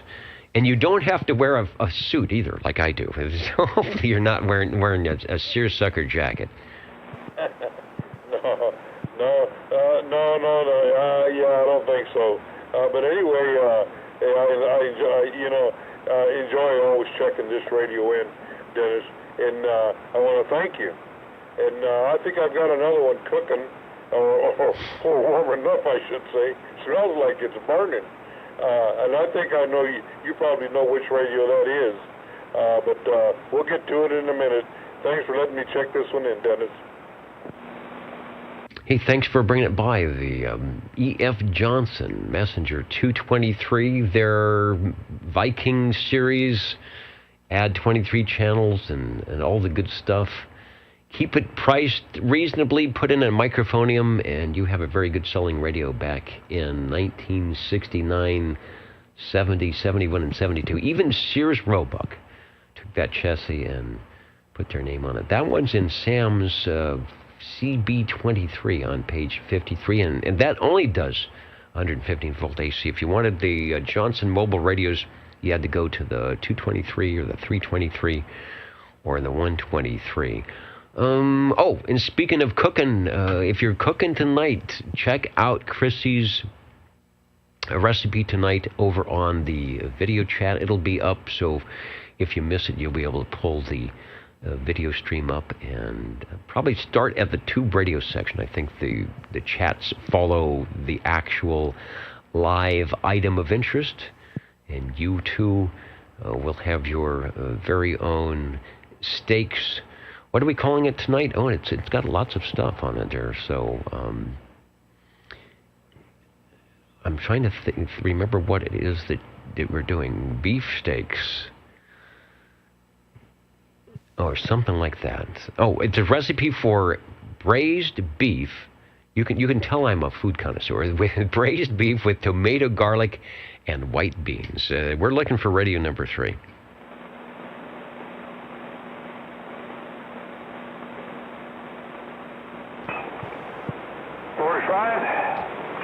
Hey, Paul, step up into the air chair. I'm going to check in SWL 57 here, who has arrived on the scene. I got to find the right page. It's right in front of me. Big signal, big check-in from Central Kentucky tonight. Thank you, 57. And Superlib, the 223 was one of the better sounding radios. I think so. And even, with some modifications. I know that some guys that ran them in controlled carrier. They did the Messenger 2 chassis, always was good. And of course, as you know, as Greg knows for sure, E.F. Johnson was making super-duper 80-pound radios. And they compacted it up, went down to 5 watts, and put a transceiver in. So the Johnson Rangers and the desk kilowatts and all that. But they did a good job with 11 meters, and of course it was a great company, so, like Browning, they did a good job of creating a decent product. Speaking of decent product, radio number 3 logging in at 9:36. Paul, thanks for jumping in and braving all the noise. Over to you if you can hear me. Over. Yeah, for the time being, I can hear you. It's very rare. Hey, I want to check in this Browning. It's a Browning R2700 receiver. This is not an Eagle. This is before the Eagle. It was manufactured in 1959. And I'll tell all of it back to you. Oh, great. The R2700. Yeah, that's before the first Eagle, the R27 S23. And what is your transmitter paired with the receiver? Over. Okay. I got a transmitter over there. It's a Browning S23 S9 5-tour. All right, I think I've got a shot of that. Might even be from your collection. Let's roll it up to the screen. There it is, 23S9. The one I'm showing, I don't know if it's similar to what you've got. I'll call it, it's got that chicken head rotating knob on there for the channel selector. Yeah, I hear most of that. So that's kind of pieced together, but I like it because it's the first, I believe, the first Browning receiver manufactured in that range right there, 1957 or 59 here. And I ran a mic on the thing, but on the inside of the microphone, I'm running a IO cartridge. The old one came up, so I put an IO cartridge in this thing. It seems to be doing a pretty good job. Yeah, I never thought about doing that. It's nice and punchy. The Browning radios always have a lot of articulation to begin with. You try and put a lot of low frequencies through a Browning, and it'll pretty much roll off 200 hertz. Although, I'm sure Greg, Superloop can fix the tubes maybe to get you the best audio quality. And if you want to get low frequencies, you probably have to go do some capacitor clipping or something like that. But, that's not what they wanted. They wanted their audio to sound punchy and well-built. And so that's why all the Brownings have that Browning sound. There is the 23S9 transmitters were built with two different styles of channel selectors. 23S9 brings all-channel operation to your base station with a standing wave ratio indicator, a Pi network circuitry, a TVI trap, a spotting switch, and many other features that make it the talk of the airwaves, according to the Browning Laboratories. Over. Yeah, they were $149 for the receiver, so down pretty cheap, I'll say that. Also, I'm real pleased. Boy, with all kinds of been able to talk easy and get on, and they knocked me off, so I'm lucky to be on tonight. Thank you, Dennis. All right, thanks for stopping in. Yeah, the skip has died down a little bit. I'm not, at least down here in the valley. We're not here in the Pacific. They might still be out there. But doing a good job for Radio 3, the Browning 23S9 R2700, a radio back in the early days, 1959, 1960, that was top of the line, good quality, and got a lot of people started into that, what do you call it, the Browning rabbit hole, where, the newest and best, you've got to update, then you got to update, and I'm sure later on they were, the 23S9 might have been in the closet and the Mark IV was on the shelf. Thanks for bringing it by. You're sure welcome. Thanks for checking in. It's been a long time. 37. And 37. I hear you. Over. You're waiting for you on key there, over. You had a slow on key there. All right, well, I want to put another one of those good sounding radios you was talking about in there a little bit ago. But I would like to put in my general radio telephone, my Super MC11A 24-channel tuber that goes in the dark, 9 tubes, no waiting. Well, you have to wait till they warm up. Handheld stock microphone. And, it's got the little guy in the wheelchair up there, the old man in the wheelchair. So, anyway, my general, I wanted to check it in. Over. And I'm glad you're checking it in. Yeah, I'm using the J38 key. I don't think you can see it here on the desk. Let me see. It is right here, and I have to make sure that I grab this thing and slide the bar or push the lever down to key and to unkey.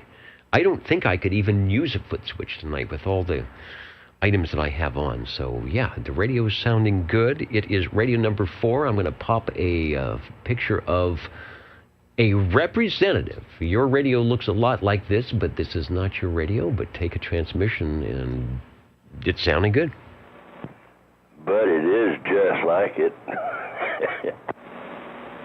Yeah, it's a lot like it. It's 23 channels with the variable receive delta tune, distance local switch, RF gain, sort of the bullhorn, or the radio. Have you ever accidentally have that thing in bullhorn and you take a transmission and the neighbors can hear you? Oh, it squeals. Of course, I don't have a microphone. It uses the same speaker that's in the radio, and it screams out at you. You jump back real quick. Really? Okay, so there's probably a way to either put an external speaker, an external speaker jack to put in a PA system. But yeah, that would be that would be kind of loud. Yes, it would. As the radio is kind of loud with the 6 ELL 800 modulator tube that we get to hear, and I think I'm checking the tube complement. That's got a 12 mic preamp, 12AX7, that I'm sure you can, if you want to find just the right flavor of tube. And I really think that's probably got one of the original tubes in there. That's why it sounds so good. I would say that most went. I'm sure they all are the same tubes. For when I pulled this thing apart once before to clean it, when I first got it, it had all original general radio telephone. It said right on the tube. So I don't know if there's been any put in it. When Harvey had it one time, for some little thing went out and he fixed it. But I don't know if he replaced any tubes. I could not tell you. So it was something minor in there that he fixed. And hey, Lord behold, it still works. Takes a lick and keeps on ticking, but The only thing it takes is that needle when I talk. It slam, slam, slam. You know, like hitting that wall over. Yeah, it does a good job. So he's got the nice early hand-picked tubes from General Radio Telephone, and it's really, really doing a good job. They're listening to you in Fresno. They're listening to you in Madera and all spots around the universe here at oldtuberadio.net, enjoying the sound. Cornbread is out listening. It's ham radio night. They are at the casino. So they've got the General Radio Telephone, the old man in the wheelchairs in one ear, and then they're listening for the sound of clinking coins in the other ear. Oh, okay. So is that where Bill and them's all at? No, this is Cornbread probably. He is trying to win enough money to maybe grab a Super MC-11A for his very own. Oh, okay. Well, did 23 Skidoo get on there tonight? Let's see. He is not. I'm looking to make sure that I haven't missed, because I have various venues which I can check to see who is where and doing what. So, so far, not tonight. My guess, he might have a big item of interest going on up where he's at, but hasn't checked in just yet. Now, is that the one? 23 Skidoo is the one you get on with the special deal you have that comes in here every night or every Saturday. Is that 23 Skidoo, or is that somebody else? That's him. He's got the Echolink link, the TubeSat, and various other venues. He's also got the historical Rolodex for the old Tube Radio Network. Okay. Yeah, well, last night we chatted via Washington, and it was kind of neat. But yeah, so he lives over in Santa Cruz area. Yeah, in fact, I don't know if you recall, we actually had a link up with his tram D201 transmitting at his location and receiving through the satellite down here into Fresno. So we've actually made, in a way, contact with him out that way on his tram. Oh, okay. All right, well, I'm going to get out of here, Dennis. This is it for me tonight. We're watching a movie. I've got it on pause right now, so, you know, I like my surround sound. So I thought I'd at least kind of keep it somewhat quiet so I could hear and you could hear me better without me having to stick the microphone down my throat so I wouldn't get covered up with the sound. No, the sound is good. The sound is always very good on that particular radio, and I always know when it's intermission, because you will jump into the radio room and give us a holler and give us radio number 4 tonight, the General Radio Telephone Super MC-11A. Sounding good. Well, I made my own intermission. I just put the video on pause. So, all right, Dennis, thank you very much for being there. This is it for me tonight. I'm going in here to get finish watching my new Spider-Man movie. So, hi. I'm crazy for those weird movies. What can I say? An old man liking the young stuff. But anyway, Dennis, have a great evening. Everybody on OTR, thank you for all being there, too. I'm out. All right, the old Tube Radio Network listening. I've got the jingle singers ready to go, and then we'll revisit. Someone asked about the Turlock swap meet, and Tony gave us some information. I will find that for you in just a moment on your old Tube Radio Network. What are the magic numbers? 27.085 megahertz, channel 11. Are the magic letters? OTR. Right here in Fresno, California. Radio Magic. Old Tube Radio. For you.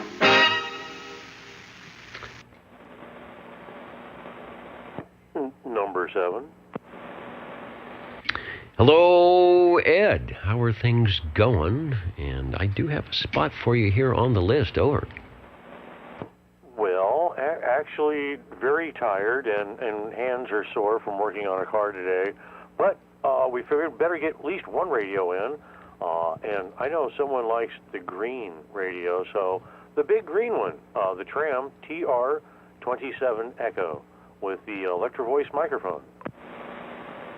Yeah, there are some green radio fans. I apologize, I've got some level things going on tonight. They're just loud and soft. So if you're listening on headphoniums, the SWLs, I am trying to run these levels. However, the level on Mr. Ed is pretty darn good. The TR27E I will bring up. There are green radio fans out there tonight. We have a recipe tonight from Chrissy. Let me put the big tram up on the screen, and we'll go back to you for a transmission over. Thanks much. Well, figured it's big and it's got a bunch of tubes, and yeah, it's got a nice 5x7 speaker, and of course the very large S meter, which even my old eyes can see without glasses. Yeah, it's a big radio, so they can get away with putting a big S meter, and I think they even carried that same one over to the Tram Titan and the Titan 2, and even on some of the 23 or TR27 series, the early ones, I don't think they had that. They had more of a squarish meter. So this is the Deluxe. Yes, big everything, and all 23 channels, of course, at that time. So yeah, there you are, and of course, a big chunk of metal, the 638 Electro Voice, which is a good old microphone for an old tube radio. It is. It's a classic microphone for the Collins crowd tube radios. Is that set up, or can you? I guess I should. Have you used that on any other radios, or does it live with the Tram? No, actually, this one lives with the Tram. I don't believe. No, I haven't tried this one with I have run some different Electro Voices on the Browning, which work very well. But no, this one went through quite a few microphones on this radio one night right here on OTR, and everybody kind of liked this one the best. And then when I listened back on the recording, I said, yeah, definitely this one, and it's been there ever since. All right. And speaking of autos, so did you have success? I think it was with the alternator generator. Yes, the alternator. Oh man, that thing was a bugger to get out of there. Those side-mounted engines, man, they're just a real pain in the butt to work on. My old vehicle used to, man, I could take it out and put another one in less than half an hour. This one took quite a bit more than that. You have to do a lot of disassembly. Yeah, side-mounted engines. I know the Ford Falcon. You look down, you see the ground, and there's all the stuff. You just say, okay, there's the bolts, and pull it out. Some of the things are a little bit harder, but sounds like you got it. And yeah, it's a chore, and you are in positions and using muscles and pulling on things you don't normally do. And then hours later, you think, that's what was going on. The Tram TR27E is our radio number 5. It sounds good as it always does. It's big and green as it always is, and enjoyed by everyone as always. Back to you for transmission. Thanks for bringing it by. Thanks for being there. And yes, every little muscle that I haven't been using doing that kind of stuff while leaning over and working is yelling at me now. So this will probably be my only radio, and I'm just going to sit here and listen. Okay, as a true SWL would do on the old Tube Radio Network, sounding good. Thanks for stopping by. Let me address someone talked about the upcoming annual Turlock auction. And I'm not sure if they've had it the last couple of years, but they are definitely having it this year. And the information I got from Tony, and I think Sam, who's probably close to Turlock, was interested in that. And let me see here. The Turlock auction, in the very small print here. Oh, to get information, go to... I remember this being bigger print before. Oh, no. Okay, I'm in the wrong email, so hold on. This should be right here. Okay, now, there we go. The Turlock auction is at w6bxn.org. So go to Whiskey 6 Bravo X-Ray November.org, and they should give you some information on the times, the 2-meter call-in frequency, if you want to do that. And I think there may be a list of some of the stuff that is already set up to be there at the auction.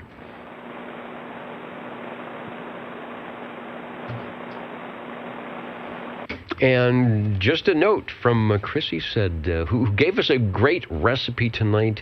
If you didn't catch it, it'll be on the video replay, I think around where the tube radios start. And Chrissy said you made her evening, as she makes ours with her recipes, so thanks. The Old Tube Radio Network, looking for radios before we sign out tonight. The Jingle Singers are ready to tell us how to do that. How do you do? Ladies and gentlemen, greetings to you. Wherever you are, your favorite spot on the dial by far is known to you as OTR, the Old Tube Radio Network. the station for you is OTR. And who is asking how to send some pictures in? You know, that's a good question. Sometimes you might be able to post them up on the Old Tube Radio CB page, Facebook. You perhaps could even email them to otr@kb6gfd.com. And I haven't talked to Rob in a long time, who used to be able to post them at the Old Tube Radio Facebook page, but I'm not even sure if that's happening anymore. But if they're in some form where I can pick them up, I'll be able to dial them in. It's been a long time since we actually put something in the files on the other site, and that's just because of the control ops either not having access or not being able to do it. But if you find a way to get a photo, and I would definitely do like to put it up. So typically Facebook sometimes is an easy way for me to dial stuff in. I know there are a lot of great radios out there that people have in their collections, and we definitely want to see them as well. What other things? Coming in, beaconing in tonight from Lake Elsinore, checking in. We've got Mark, Mac, Chester, Cynthia, and the whole gang, let's see, with us tonight and conked out here on the radio towel is Charlie Alpha Tango, who is showing every bit of his 18 years. He normally doesn't like to hang out in the radio room tonight, but I've got a nice fluffy place for him to sit right here. I've got a nice warm towel, so he says, okay, if this is the best you got, and you don't drop any of your pocket protector stuff on me, I will hang out. We're listening for radio number 6. 60. Hey, Joe, take a transmission. We've got a spot here in radio number 6 at 9:55. Over. Yeah, Dennis, doggone, we want to kind of stick with the green radio. I know Ed's Triumph, that's beautiful. Yeah, but a little bit difference in the size here. We're going to take a step down here. I'd like to check in my Robin, 123B. As a popular, well-known frog once said, it ain't easy being green. I'm looking for my best green picture. Let's start with this one that not only shows the Robin T123. This is the 23-channel version. But it also shows the box, which I don't know. So sometimes boxes sell for hundreds of dollars on eBay. So there it is. That's courtesy of Chris Callahan. The green insert on the knobs, very cool. The green stripes, and I do believe the case itself is also green. And I don't know if you've got any green lights that blink when you talk, but make any of the lights blink. Take a transmission. Yeah, in fact, we do have some colored lights, for that matter, green one and possibly a red one, and there would be a yellow one there if I were using the extra speaker mode, and also a white one for the PA. So it's multi-colors all throughout the radio. Doggone it, Dennis, and this one here is a little special. She has been converted. She's been converted, and doggone it, she has 10 extra channels. Very easy to operate with a couple of small toggle switches, one up, one down, and you're talking on 26, 27, 28, 30, kind of nice in a way, but doggone it, I would have liked it to have been sideband, but we'll take it. We'll take it. And we're also on a D104 Lollipop microphone.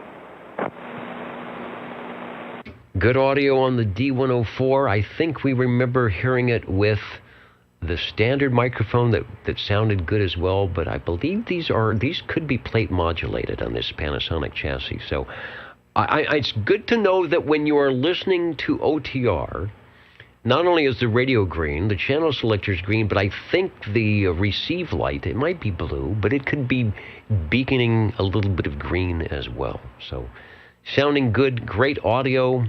Just a reminder that the show, the net is archived at oldtuberadio.net. You can click on the archive button, look for the date of your performance on your tube radio and whether it was shortwave listener check-in or tube radio check-in, and load that in your audio player. Or I think YouTube, for some reason, decides that they can actually keep these videos up for a while, so you can go back and listen to the audio that way. I take my best shot at producing your audio the way I hear it through the internet, through the Universal Media Network, so you can hear the mellifluousness of your audio. Radio number 6 on the Robin T123 Bravo. Let's see how many tubes. I think that is an 11-tube chassis. Looks like oldtuberadio.com has a schematic and maybe even an operator's manual, although you're doing just fine. Thanks a whole lot there, Dennis. It's always a pleasure to turn this one on. Right now she's running about pretty close to 100 degrees. I am below it, so we're not feeling too much of the heat. But anyway, appreciate it, Dennis, and doggone it, thanks for letting me check this one in. Thanks for bringing it by. Yeah, I've got my screens kind of all jumbled up tonight. One of our listeners, UQ, saying, "Where's the bow tie?" I know I don't actually have a bow tie. There was a very famous mayor of Fresno who always dressed in a bow tie, and so I don't want to be mistaken for the mayor of anything. So it's just the Sears sucker suit, which is 1 hour Martinized tonight. Where is the antennas, the coat hangers and bag are over there, but we've got just nicely cleaned. The pocket protector came back, and I can't move too much. Charlie Alpha Tango says, stop rocking the boat. I'm trying to go to sleep. It is almost that time. The jingle singers are going to do what they do best. I'll be counting and amounting, and we'll be listening for any final radio check-ins on your old Tube Radio network. You're tuned to OTR. Channel 11. Right here in Fresno, California. Stay with us. Old Tube Radio. And be modern. KN6LW. 135. All right, 135 and an Echo link, which we'll pick up as well to see what's going on. 135, head over to the microphonium. You are Radio 7, over. Okay, SWL 135 here once again on the Hammerland HQ 205. Wanting to check out the microphone. Harvey did some modifications to it, and we're trying to see if it helped out the audio quality any. Back to you. I think it's good. It's not as boxy as it was. If I was really good at doing this, I might be able to pull up last week's audio. What I can do is I can pull up the actual radio on which you're talking here. I'm putting it up there, the Hammerland HQ 205 with some audio. So was that a radio mod or a microphone mod on the audio, over? No, the radio seems to be doing just fine. It's all the differences in the microphones. He replaced a capacitor on the board of the D104 here, and we thought it might have made some difference in the quality of the audio through it. But yeah, fortunately we didn't have to do anything to the radio. It seems to be working fine. I think, as you pointed out, it depends on what you put into it. I'd also like to switch back over to Harvey's D104 for comparison. All right, good strong audio, and even Greg Superloop was talking earlier, mentioning that if you choose your capacitors wisely, he's got the ELNA, is it CIMIC 2 premium audio capacitors will help loosen the bandwidth bottleneck for radio audio, oversize them slightly using a higher voltage, increasing the physical package enhances tonal quality. So there may actually be some physical capacitors in the radio audio chain as well that you can beef up a little bit. But it's definitely got some very low, the good low frequencies. It could use a little bit of articulation, but if you haven't changed the microphone already, take yet another transmission on that one quickly. But if you have, no problem, go ahead, over. Oh, yeah, you gave me plenty of time here to change the microphone. So, yeah, I changed over to Harvey's D104 that he has hooked up to the same radio. And how's the I'm sure there was last week anyway, a big difference in audio quality. What do you think there? 1, 2, 1, 2, 1, 2. Back to you. Yeah, it's the night and day difference again in the audio between one has lots of lows and no highs, and the other one has all highs and no lows. So what that says is the radio passes both. That's what I like, is that radio is passing both the high frequency and the low frequency. Now, why the microphoniums are so different, I'm not sure. And it could be, and we mentioned this last week, an impedance issue going on that's attenuating some of the low frequencies, and or vice versa with the highs, or something else. But it's just a total difference. You would think you would be on two different radios, but the radio's passing both frequency portions. So that's the key. The key is to find the microphone that will actually give you both of those simultaneously and at the same time, over. Yeah, simultaneously at the same time. Yeah, and again, it's all the more confusing for me because they are both D104 Silver Eagles, and in appearance, anyways, they look identical. But I think Harvey said there was a difference in my board from his board, and so that's why he tried the capacitor thing in there. And I'll switch back to it, and we'll try to get an idea. This one seems to be louder.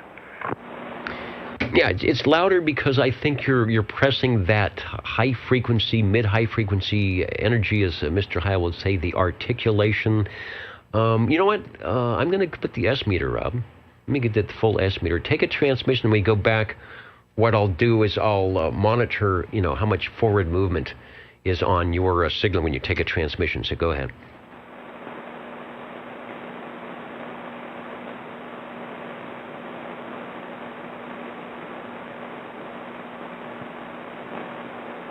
Now, let's see. Am I back on? Yeah, you are back on, over. Yeah, okay, sorry about that. It is kind of a chore. You got to go into the back of the radio and yank out a very tight octal plug, and then put a very tight octal plug back into it. It's sorry, I had to wrestle with it there for just a second. You got to find a little keyway thing, and it's more difficult here in the dark than it was during the daytime. So I'm back, and this is the other mic, and I just wonder if there's any improvement at all. I do notice on my meter, my external meter, it's not swinging nearly as much. But I don't know. Do you think the audio quality is more enjoyable this way or the other way? I like the one in the middle. Yeah, the one in the middle. It depends. I think it would depend on the speakers you're listening to, how your quality is. I like the low frequencies. Again, and we talked about this, I think that is a perfect radio for hi-fiing because it's passing everything. So, and you've got super good low frequencies. You need to take out a little of the 200, 300 mids. You need to put in all of the mid-high frequencies that the other radio is passing, and I guarantee you people would think that you would be on a tram or a buddy or a general radio telephone, or even better, maybe something, like a ham radio rig or something. So the radio has potential. And because your signal is so good, I prefer the low frequencies are fine. If you were in the mud, then I have a feeling that you would definitely need to have the other microphone. Okay. There you have it then. And hi out there, Harvey. Heard you come in there. Back over to you there, Dennis. All right, and I'll listen to last week's issue on this, but I don't think there's a lot of difference. There may be a little less mud on the low frequencies, but there are definitely not that much high frequencies at it. Not anything that is like when you switch to the other microphone. Radio 7, the Hammerland HQ205 redo, as it were, although we wouldn't mind hearing this radio every week, and you can hear the flavor between two different microphones. So that actually is a good test between selecting the proper microphone for the radio you have and or the proper microphone for the radio you have for the voice you have. It's an art. As one might say out in Lake Almanor, it can even be a rabbit hole to go down. So that's the fun of two-way radio. Over. Yeah, who was it referred to this as the radio art? Was that Hiram Percy Maxim, or I know I've heard that phrase before. Who is the guy that said the medium is the message? Maybe it was him. I don't think it was. I don't think it was Truman Capote. That's for sure. Yeah, who knows? Okay, well, thanks for letting me check it in again, and we'll see you next week with something else. All right, very good. I want to jump in before I unkey. I know we have a couple of radios that want to key in, and I don't want to stay too long, but I want to jump into the Echo Link link. I want to jump into the Echo Link and see if X4000 is out there beaconing in here into net control. See what's going on. KB6G update.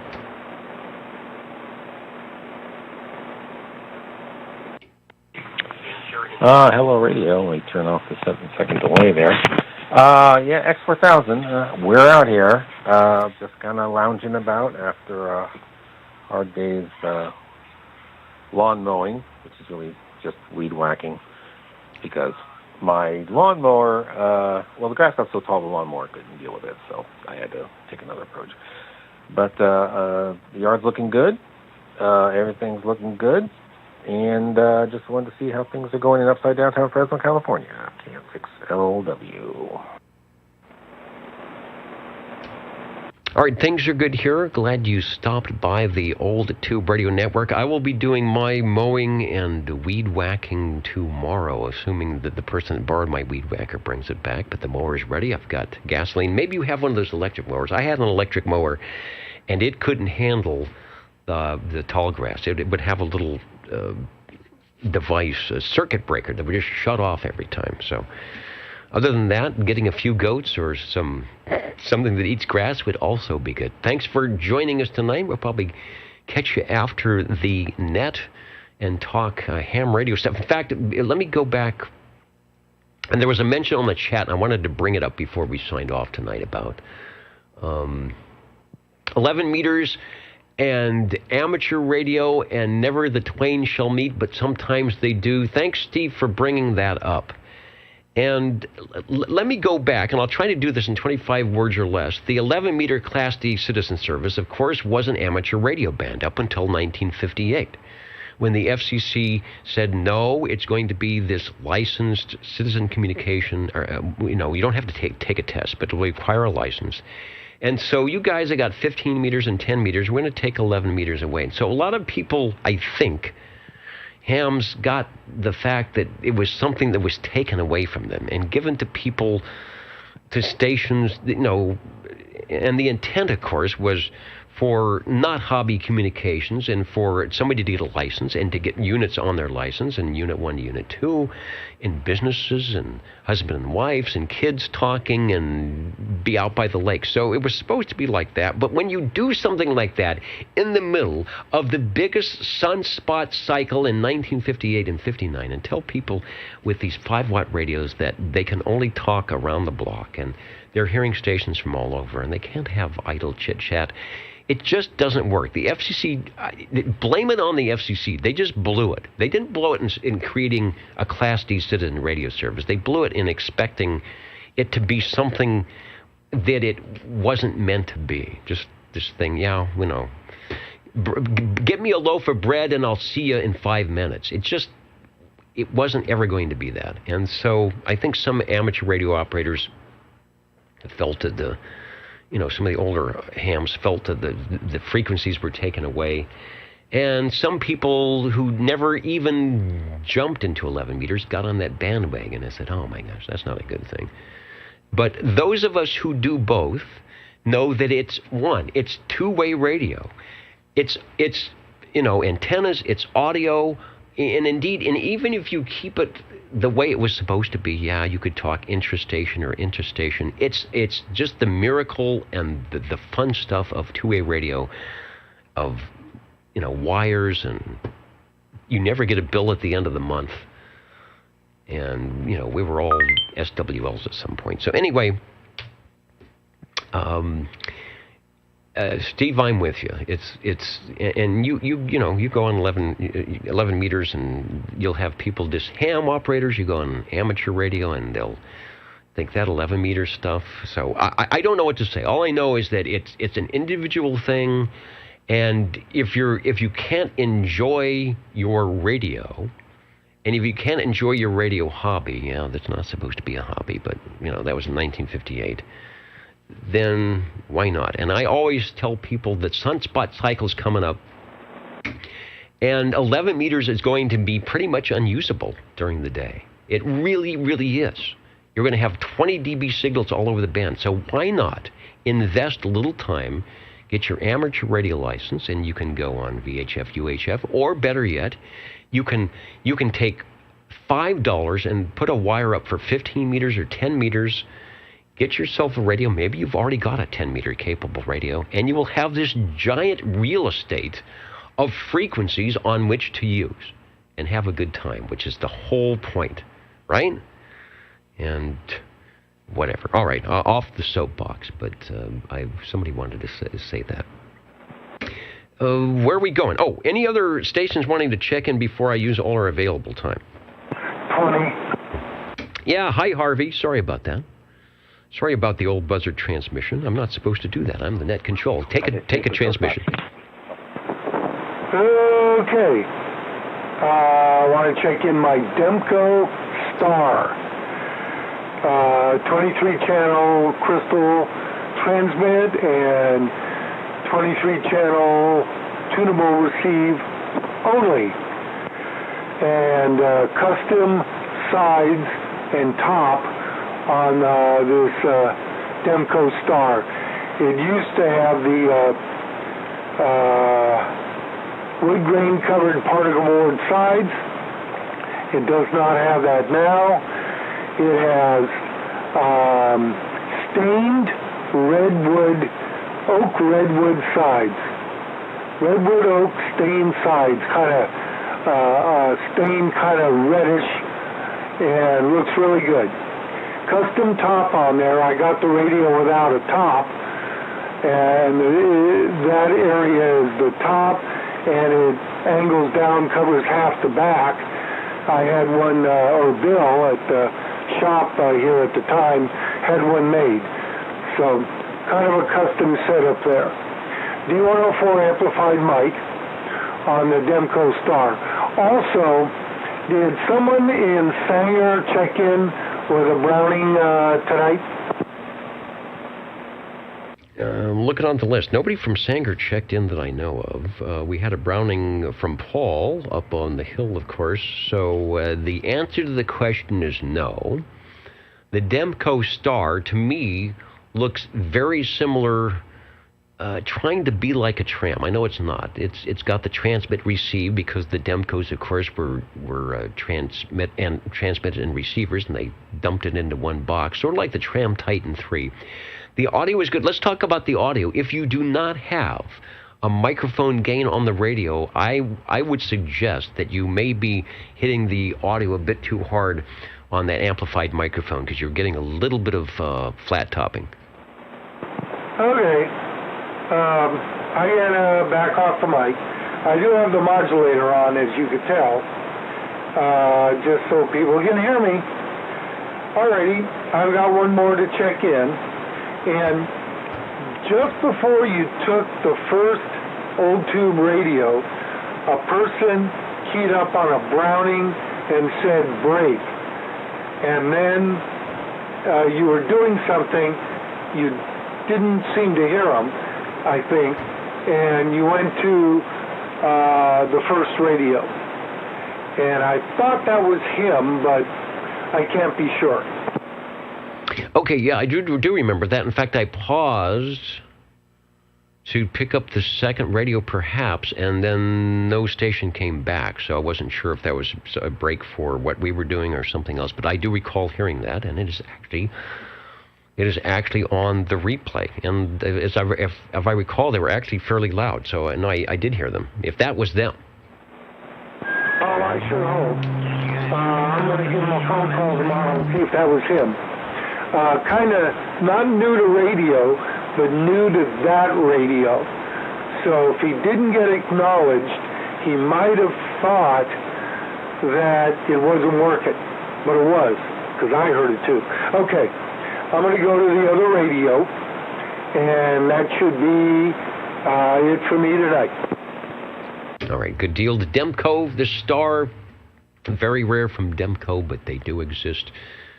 And a nice sounding radio, good audio. Like I said, when you backed off, it took off some of the low frequency distortion, but you could probably get by with a little less audio on radio number 8. There was another station in there. Let me listen for that station to take a transmission. Go ahead. OTR, you got a copy on Sean and Sanger?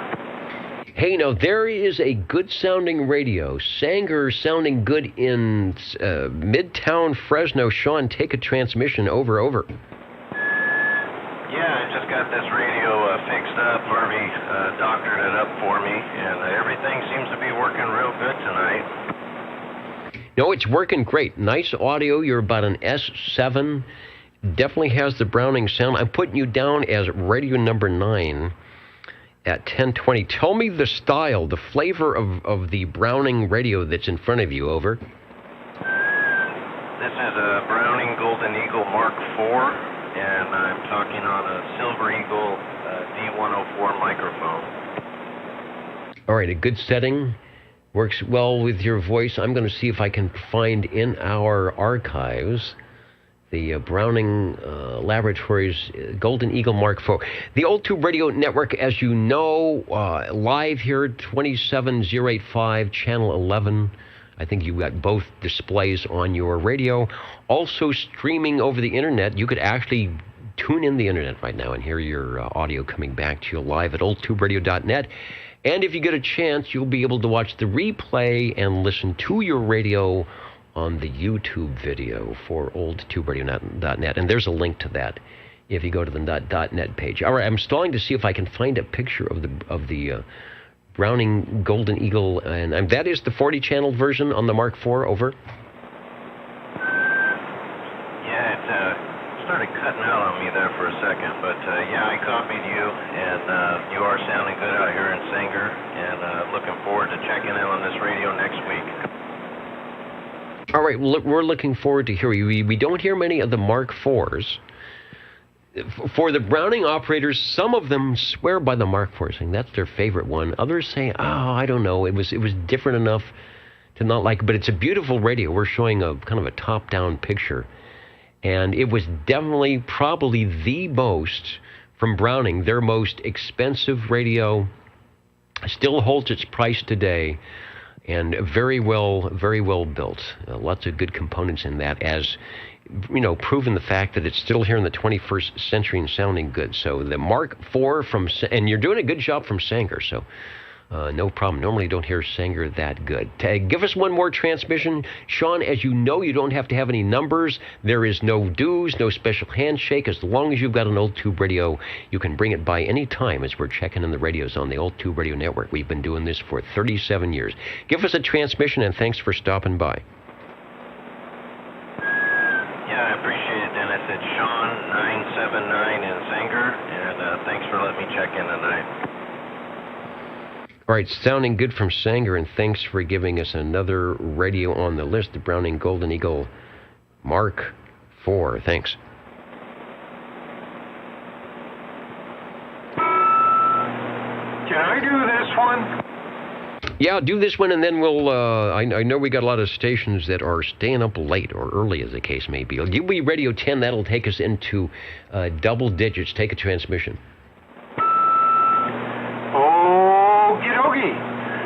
This is a Browning Golden Beagle R68T68 from Browning Lavatories with the custom D104, the one gray base with the Browning medallion stuck to the back of the head of the D104. They did sell them that way. I guess you had to pay a little extra to get that little piece of semi-metal on the back of the D104. Okay, and I'm glad Sean keyed up, and I'm glad it's sounding good. Alrighty, okay, we'll catch you next week, Dennis. And Sean, we're out. Yeah, Sean's sounding really good. One of the strongest Sanger signals I've got, and he's just about an S unit below where you are on the Browning. So who would have thunk on that? Thanks for radio number 10. Any other stations want to jump into the old tube radio network before we sign out tonight? Well, we'll take one from the radio lounge if you have room. It's like Jell-O. There's always room. Take a transmission. You are Radio 11. All right. Well, I'm trying to... What is buzzing around here? Oh, my God. Is this... Okay. Well, something is buzzing. It's not the radio I'm on, which is a Robin 123. Good God. There's a major buzzing around here. Thank God it's not the radio I'm on right now. Sounds like you may have another receiver. If it stops buzzing when you stop transmitting, there may be either a receiver or something that is picking up your transmission. Over. No, you know what it is? It's my other Robin. I had it on. This may be TMI for everyone. It was my other Robin radio, which was in the standby mode. It's quieting down now. I don't know if... I don't think I want to go into much detail. The whole thing is turned off, and it's not humming anymore. That was weird, but I'm going to go to the unweird on purpose. The thing that's not making strange noises... They're quite distracting. This is the radio I'm on, the Robin T123. And good evening. This is my first time of checking in for roll call as well. All right, we'll get you on the SWL side. We've got you on the radio side, the Robin T123B. We've had a couple of green radios. This is one of them. The earlier Robin before the... I'm sorry, you're on the 123. The earlier Robin before the 123B. And if I can do the close-up, the obligatory close-up with the cool... Now, they sacrifice all the lights that the 123B has, but they do it in a good way. They give you one solid tube magic eye. And I think that is well worth the price of admission right there. Yeah, that was definitely the thing that drew me to this particular radio. I'd like to make a strange comment about, I'm definitely, I like all pets, and I know you've mentioned your feline friend there several times this evening, and I'm definitely a fan of cats for sure. And I want to make a comment about, I guess one of the previous owners of this radio having their feline urinates on the speaker on this radio, but that'd be too embarrassing for me to even bring up, so I won't do that. That urination incident was not my favorite feature for this particular radio, but the Magic Eye was, which is definitely blinking and blinking. It's you're always going to have to help me out on this, the 6RE13, I believe. The more you speak into it, the more the vertically mounted Magic Eye tube illuminates from the top going down and the bottom going up. And it's definitely, it's quite active, as I've said many times before, especially with this amplified D104 that I'm on right now. Hey, Mike? Yes, sir. You weren't implying my cat peed on that radio. No, it was whoever you've got it from. Thank you. Because my cat will come by and definitely do it. If you were implying he did it, he will come by. I will send him over. Is this turning into the feline urination frequency? It just might be. All right, the Old Tube Radio Network. Radio 11 online, the Robin T123B. Maybe better for the christening, for the baptism from felines. It certainly sounds good here tonight for Radio 11, the T123B with the Magic Eye tube indicating audio, although some of them could indicate tuning, strength, signals, things like that. You just max those two little horizontal, vertical parts of the tube. When they come together, you know the cats can't be too far away. Take another transmission. Thanks for stopping by. Radio 11 sounding good, and a fan of many of the Robins. Go ahead.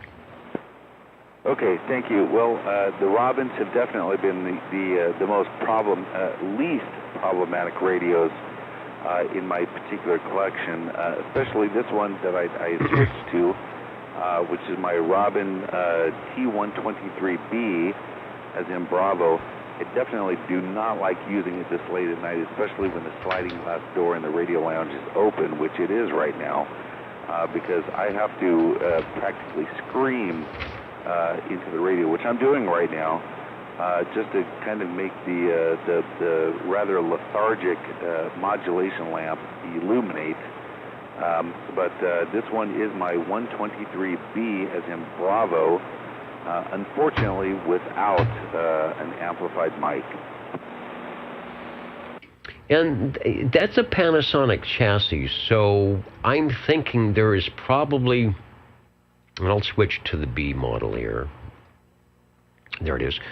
I'm thinking that probably could get an internal adjustment just to boost the audio up a little bit so that you don't need an amplified microphone, because I've heard those with the supplied very small microphone, and they sound quite loud. So my guess is that's, and wait a minute, that's even with the range expand on? Yes, sir. Yeah, the range expand is on, and if we want to do a rather pathetic and embarrassing experiment, the range expand is on right now, testing 1, 2, 3. I'm going to turn it off right now. And this is what it sounds like with the range expand off, which I'm sure is just dazzling everyone's audio. And here it is back on right now. Okay, obviously that tells me that when someone made an adjustment for the range expand or for the audio, they had an amplified mic turned way up and said, I can't run this with the range expand. And so they adjusted the range expand like that. So with proper adjustments, you too will be able to run non-amplified microphoniums and talk in a very soft voice. But I'm glad that you're well articulated and modulated for us in the SWLs to prove the point that these are good radios no matter what. Well, number one, thank you for letting me check it in. It's always a pleasure to do this. And number two, it's just really, really, really wonderful hearing everyone else's radio. I don't know what it says about my personality, but it's just really fun just to kind of sit back and listen to everyone else checking in their radios and, the different microphones that they're using, the mic checks and whatnot. I'm so glad that these old vacuum tube radios are still on the air. What a treat it is to listen to them. So thanks for letting me use this, and again, what a pleasure it is to hear everyone else. It's a great way to spend a Saturday evening. So thanks, Dirt, and 73 from the Radio Lounge. All right, thanks. I agree. It is a great way to spend a Saturday evening. If you're here the whole time, or you jump in during intermission to say hello, to check in a radio, or maybe, what happened? Or maybe just watch the replay or listen to the archive. Or join us for the first time from Sanger, right? Like Sean did. That's what this is about. That is what this is about. To get people who have just found a tube radio or acquired a tube radio to get on, check it out, drive it around the block, like the hamburger stand on Friday nights when you show up with the 62 Dodge Polara. And people come over and say, ooh, look at those tail fins. That's what we're doing. Say, look at that modulation light. Look at those 6RE13. Thank you, sir. Any other stations that would like to take a transmission before we sign out? All right, well, are they ready? I want to go. There's some good stuff going on in the green room tonight, and they overstocked. We didn't have a big crowd tonight. They overstocked, so there's going to be a lot of leftovers for you-know-who throughout the week. Harvey, if you're listening from the OTS, land of the OTS Browning Radio, Levon says hello. And, of course, the fanfare is happening now. This is the Old Tube Radio Network. Ladies and gentlemen, stand by. It's time now for the current OTR totals. The current and final OTR totals. Charlie Alpha Tango has flown the nice fluffy towel. Where is he? I don't know. He's probably waiting for the food dish to get really something good in it. He's waiting for some treats. I should shake the treat bag, and cats from all over will come running. What are we doing? Oh, radios tonight. No, first let's talk about the SWLs. We had 72 tonight. Not bad for an evening of rodeos and vintage days and people having barbecues. The seersuckered suit. Thanks to Charlie and Chet for making sure this went to 1 hour Martinizing. It is ready to go for another 30 years, I think. 11 check-ins on page 120 on page 2, 15 on page 3, 26 on page 4 for a total of 72, and 12 radios tonight. Started off kind of slow, but did well. The most heard manufacturer, and there's a tie. There's a tie that. Oh, also, look for Chrissy's recipe. I think it starts on the chat around the time the tube radios check in. And you'll have a nice steak meal ready to go. So we haven't had a recipe in a while, so check that out. And let us know what you think. It is going to be tasty as always. I want to say hello to Jim from Toledo, Ohio. And he says he likes the program here, and I do too, because our tube radio operators and SWLs are so cool to spend time with us. Radios tonight, the tie between the Brabants in a last-minute feline urination, frenzy, if you will, checking in radios and the Browning. Started off with the Lafayette HE15B. One of my favorite cool radios, like the Pierce Simpsons, for mid-century modern styling. You've got to dig that little trapezoidal speaker. Thanks, Cliff, for that. Joe on the E.F. Johnson Messenger 223. If you're looking for a first-time radio, that would be a good one.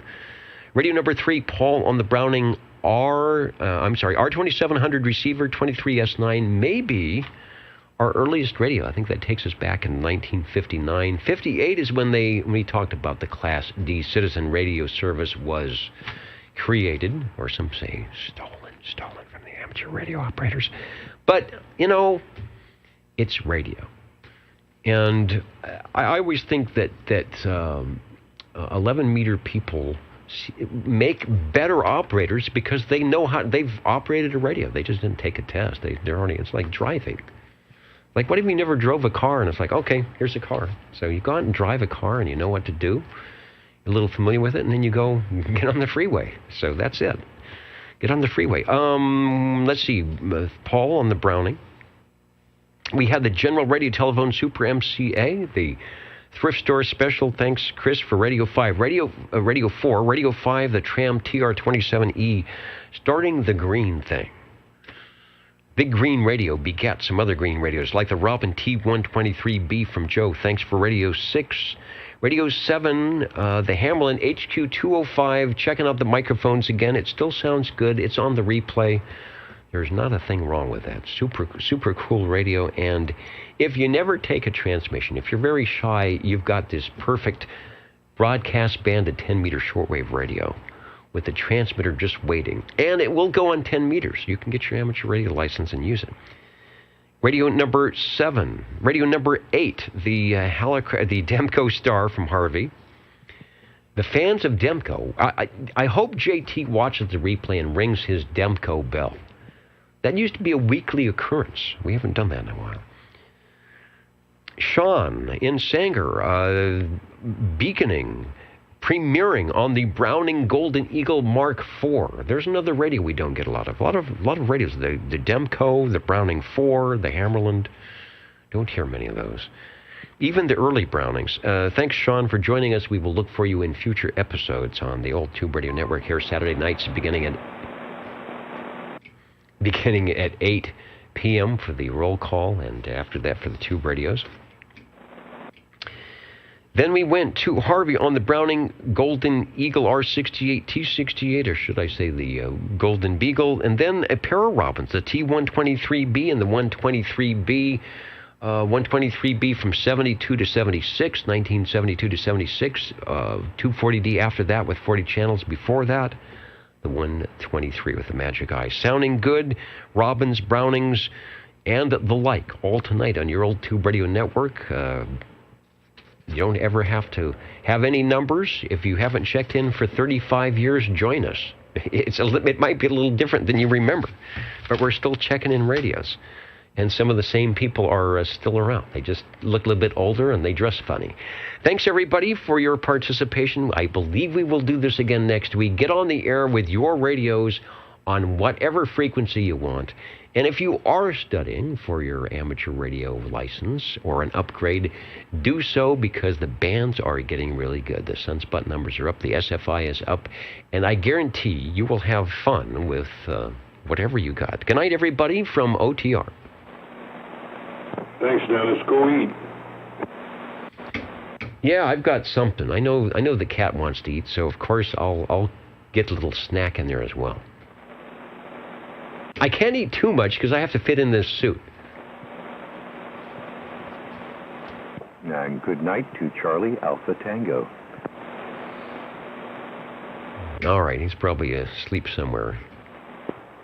Did that suit actually come from Sears? I don't know. I mean, it's an old, was it Rip Taylor line about the seersucker suit? About how he was the, what happened to the, about he was the sucker that bought it at Sears. Here's the 1 hour martinizing bag. Is 1 hour martinizing still around? There was a couple of coat hangers. I'm going to use them for a nice antenna. And I honestly don't know where originally this suit came from. I wouldn't be surprised if it didn't come from JCPenney or Sears. No, it came from my current wardrobe, probably.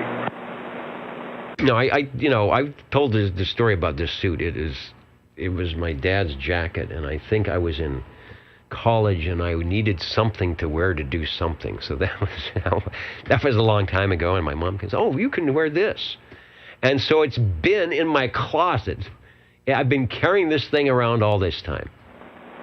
Well, I've got something similar to that. And, another one with 70s lapels on it. Yeah, I don't know. This looks, I don't know. For what we're doing here, it looks kind of modern. The pocket protector works nice. And it's a good fit for the official OTR net control shirt. Thanks to Bob and Steve, where it says, old tube radio stuff. It kind of covers it up, but it works well. All right, I'm out of here, going to feed the cat and me. It's Ovaltine time. Join us next week on your old tube radio network.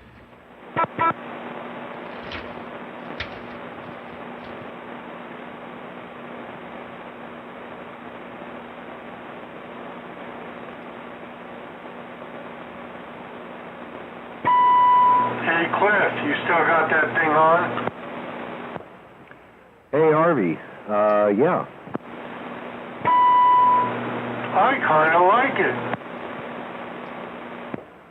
Yeah, I kind of like it too. I can't wait to hear the replay. And, see if there's any differences or not. I kind of liked it before. But there's nothing like new caps to happy up the circuit. Well, if you don't overdrive it, and not saying you are, but if you stay back a little bit, you get just right with it. Sounds like some of those broadcasters on FM radio.